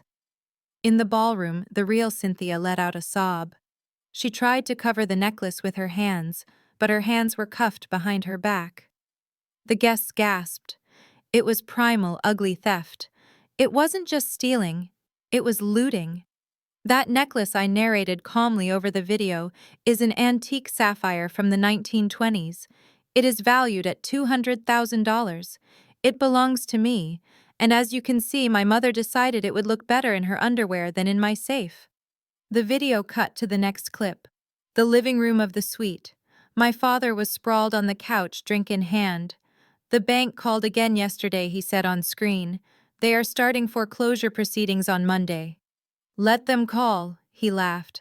"By Monday morning we will have a new line of credit." How my mother asked on screen. David, my father, grinned. Luckily, David is stupid. He thinks with his heart, not his head. In the ballroom, David stood up. His chair fell over backward with a loud crash. He stared at the screen, his face drained of blood. "I will tell him it is a business investment," my father continued on the video. "A buy-in. Once he signs that guarantee, I can refinance the entire $5 million debt under his name. If the business fails, he takes the fall. We keep the cash." A low murmur of anger rippled through the crowd. This wasn't just theft. This was a calculated destruction of a man's life. David's mother stood up, her hand over her heart, looking at her son with devastation. David looked at Richard, who was currently being held by Leo. Richard wouldn't meet his eyes. He was staring at the floor, his arrogance gone, replaced by the pathetic shrinking of a con man caught in the light. And finally, I said, my voice turning ice cold, "For the Washington family." I clicked the remote one last time. The screen showed Chloe. She was standing by the window, glass of champagne in hand, talking on the phone. "I cannot believe I have to marry him, Mom," she said on screen, her face twisted in a sneer. "He is so boring." She took a sip. "And his family." Ugh. I mean, I can barely stand to look at them. They are so, you know, urban. The word hung in the air, but she wasn't done. I have to marry that token, she said. The slur hit the room like a bomb. It was a word that shouldn't exist, a word that carried centuries of hate. She said it so casually. She said it like she was commenting on the weather. His family is so low class, she continued. They probably made their money selling. I do not know. Fried chicken. In the ballroom, David's father, Mr. Washington, stood up. He was a neurosurgeon, a man who saved lives every day. He looked at the screen and then he looked at Chloe. The dignity in his posture was terrifying. So here is the plan, Chloe said on the screen, oblivious to the destruction she was causing. I stick it out for 2 years. I spend his money. And then I divorce him. I take half the assets. It is just a business transaction, babe. Just a quick cash grab. The video cut to black. The silence in the ballroom was total. It was a vacuum. No one breathed. I lowered the microphone. I didn't need to shout anymore. That I said quietly is the Wellington family values: theft, fraud, and racism. I looked down at Chloe. She wasn't crying anymore. She was staring at me with a look of pure, unadulterated hatred. She knew her life was over. She knew the internet would have that video in 5 minutes. She knew she would never show her face in society again. You ruined me, she screamed, rushing toward the stage. You jealous, hateful bee! She didn't make it. A security guard stepped in her path. She bounced off him and fell to the floor in a heap of white tulle. I looked at David. He was standing alone in the middle of the room. He looked at his parents. He looked at the screen. And then he looked at me. He didn't look angry at me. He looked grateful. He looked like a man who had just been pulled back from the edge of a cliff. He turned to Chloe, who was sobbing on the floor. He walked over to her. He didn't offer her a hand. He reached into his pocket and pulled out a ring box. He didn't open it. He just dropped it. It landed on the floor next to her head with a dull thud. My family is not low-class, Chloe, he said, his voice shaking with suppressed rage. My family built this country, and my money is staying exactly where it is, far away from you. He turned to his parents. Let's go, he said. As the Washington family turned to leave, the spell broke. The guests began to boo. Someone threw a bread roll at my father. Someone else threw a drink. Officer, take them away, I said into the mic. Leo hauled my father toward the exit. My mother was dragged out, screaming that she was a victim, that I had set her up. Chloe scrambled to her feet, trying to run after David, but security blocked her path. Get them out of my hotel, I ordered. As they were dragged through the double doors, the guests broke into applause. It wasn't polite applause. It was a roar. It was the sound of justice. I stood on the stage watching them go. I felt the weight of 10 years lift off my shoulders. They had banned me from their hotel, so I banned them from their lives. I looked at Leo and nodded. Show's over, I said. I dropped the microphone. It hit the stage with a thud that felt like a gavel coming down. Case closed. The silence that followed the video was heavy, a physical weight pressing down on the ballroom. It was broken not by a scream, but by the sound of a chair scraping against the parquet floor. In the front row, Mrs. Washington stood up. She was a federal judge, a woman who had spent 40 years staring down criminals and liars. But I don't think she had ever looked at anyone with the level of icy disdain she now directed at Chloe. She didn't say a word. She didn't need to. She simply smoothed the skirt of her silk gown, turned her back on the stage, and began to walk toward the exit. Her husband, the neurosurgeon, stood up beside her. He paused only to look at my father, Richard, who was currently being held by 2 officers. He shook his head once, a gesture of profound disappointment, and followed his wife. That silent departure was the signal. The dam broke. David took a step toward Chloe. He looked like a man waking up from a long, expensive coma. His face was set in lines of granite. The confusion and the hurt were gone, replaced by the cold, analytical fury of a high-powered attorney who realizes he has been played. Chloe scrambled to her feet, her white dress stained with the dust of the floor. She reached for him, her hands trembling. "David, baby, listen to me," she pleaded, her voice a desperate high-pitched whine that grated on the ears. "It was a joke. I was just venting.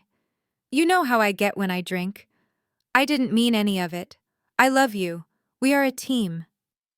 David stopped just out of her reach. He looked down at her hands, the hands that had been grasping for his wallet for the last year. "A team," he repeated, his voice flat and dead. "Is that what you call it? A team?" He reached into his pocket. He pulled out the engagement ring he had retrieved from the floor moments earlier. It was a 5-carat diamond, a flawless stone that had cost him 3 months of his salary as a partner. He held it up to the light. It sparkled beautifully, a symbol of a promise that had been a lie from the very beginning. Chloe's eyes locked onto the ring. For a split second, the greed flickered back onto her face, replacing the fear. She actually reached out for it. David smiled. It was a terrifying smile. He walked over to the table where Chloe had been sitting. There was a glass of red wine there, half-finished, sitting next to her abandoned clutch. "You are right about one thing," Chloe, David said, his voice carrying to the back of the room. "I am boring. I follow the rules. I believe in contracts. And I believe in breach of contract." He held the ring over the wine glass. "No," Chloe gasped. "David, don't. You called my family low class," David said, his voice rising, filling the space with righteous anger. "You called my mother, a federal judge, low class. You used a slur that my grandfather was beaten for in the 60s. And you thought I would just pay your bills." He dropped the ring. It hit the wine with a small splash, sinking to the bottom of the glass, lost in the dark red liquid. "You are not just a gold digger," Chloe, David said, wiping his fingers on a napkin as if he had touched something filthy. "You are a racist. You are a fraud. And as of this moment, our engagement is terminated." Chloe stared at the glass. She looked like she wanted to drink the wine just to get the ring back. But David wasn't done. He turned to my father, Richard, who was watching this scene with his mouth open, realizing his golden goose was flying away. "And Richard," David said, his lawyer voice projecting clear and sharp, "I saw the credit inquiry. I know you tried to run my financials without my consent. That is a federal crime. My firm represents some of the biggest banks in the country. Tomorrow morning, I am filing charges against you, Cynthia and Chloe, for identity theft, credit fraud, and conspiracy to commit grand larceny." He leaned in, looking at my mother, who was weeping silently in her handcuffs. "I am going to sue you for every penny you don't have," David promised. "I will attach your wages. I will put a lien on your future Social Security checks. You wanted a lawyer in the family. Well, congratulations. You just got one." As opposing counsel, the room erupted in whispers. This was the destruction of a dynasty in real time. Chloe let out a sound that wasn't human. It was a primal shriek of rage. She looked at David walking away. She looked at her parents in handcuffs. And then she looked at me. I was still standing on the stage, the microphone in one hand, the remote in the other. I was the architect of her ruin. I was the sister she had bullied, the sister she had called a loser, the sister she had planned to rob. And I was smiling. That smile broke her. "I will kill you," she screamed. She lunged. She moved faster than I expected, fueled by pure, unadulterated hate. She scrambled up the stairs to the stage, her white dress tearing as she tripped and recovered. She grabbed a steak knife from a table as she passed a serrated blade glinting under the chandeliers. Ava Leo shouted from the floor, but Chloe was already there. She raised the knife, her eyes rolling back in her head, spit flying from her mouth. "You ruined my life," she shrieked. "You jealous, ugly bit!" She never finished the sentence. Leo didn't make it in time, but he didn't have to. I had hired the best security team in New York. One of the agents, a woman who had been standing disguised as a floral arranger near the podium, moved like a viper. She stepped between me and Chloe. She didn't use a weapon. She used physics. She caught Chloe's wrist in midair, twisting it with a sickening crunch. Chloe dropped the knife. The agent swept Chloe's legs out from under her. Chloe hit the stage hard. The breath left her body in a whoosh. Before she could scramble up, the agent had a knee in her back and was zip-tying her hands. The ballroom gasped. It was over. The violence, the shouting, the lies. It was all over. I looked down at my sister, pinned to the floor of my stage like a butterfly in a display case.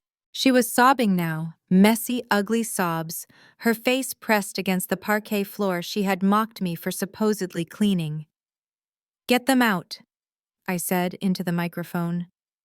It was a simple command, but it carried the weight of 10 years of silence. The police officers moved. They hauled my father up. He was sagging, his arrogance deflated. He looked old. He looked at me, his eyes pleading. "Ava, honey," he stammered. "Please, we can talk about this. I am your father. I am the CEO. I corrected him.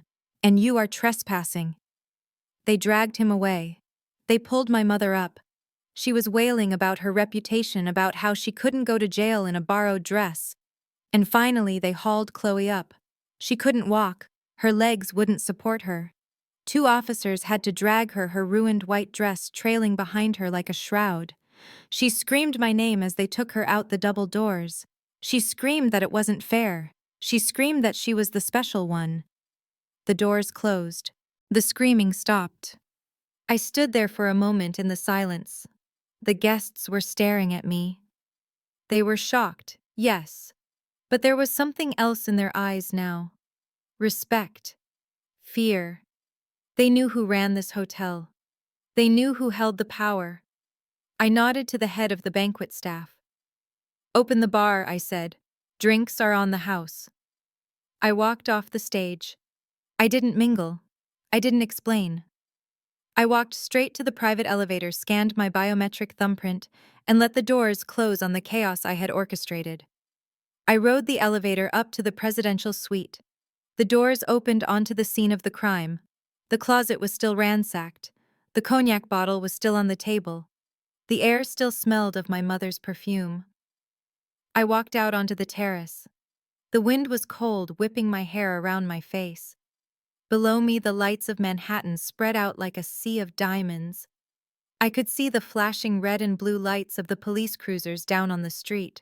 I watched as 3 figures were shoved into the back of the cars. I watched as they drove away, disappearing into the traffic of the city they thought they owned. I took a deep breath. The air tasted clean. A knock came at the door of the suite. I turned. Leo was standing there, and behind him was David. David looked exhausted. He had taken off his tie. He held a glass of whiskey in his hand. He looked like a man who had survived a plane crash. "Can he come in?" Leo asked. I nodded. "It is okay, Leo." Leo stepped back and closed the door. David walked out onto the terrace. He stood beside me at the railing, looking down at the street where his fiancée had just been arrested. "I am sorry," he said quietly. I looked at him. "Sorry for what?" "For not seeing it," he said. "For believing them. For letting them treat you like that at breakfast. I should have known." "They are professional liars, David," I said. "They fooled me for 18 years. You only knew them for 1. Do not beat yourself up." He took a sip of whiskey. "You saved me," he said. "If I had signed those papers, if I had married her, my life would have been over. My career, my family's reputation, they would have destroyed everything. They would have." I agreed. He turned to look at me. His eyes were dark and serious. "Why did you do it?" he asked. "You could have just banned them. You could have just ignored them. Why did you help me?" "Because I know what it feels like to be sold," I said, looking out at the city. "I know what it feels like to be a resource to be harvested instead of a person to be loved. I didn't want that for you." David nodded. He put his hand on mine where it rested on the railing. It was a tentative gesture, a peace offering. "Thank you, Ava," he said. "Truly." I squeezed his hand briefly, then pulled away. "You should go to your parents," I said. "They are probably worried." He nodded. He finished his drink and set the glass on the outdoor table. "I will represent you," he said suddenly. "If they try to sue, if they try to fight the charges, I will represent you pro bono. I want to be the one to nail the coffin shut." I smiled. It was the first genuine smile I had felt all day. "I have a feeling they are going to need public defenders, David. I do not think they can afford you." He laughed a short, dry sound. "Goodbye, Ava. Goodbye, David." He left. I heard the elevator ding.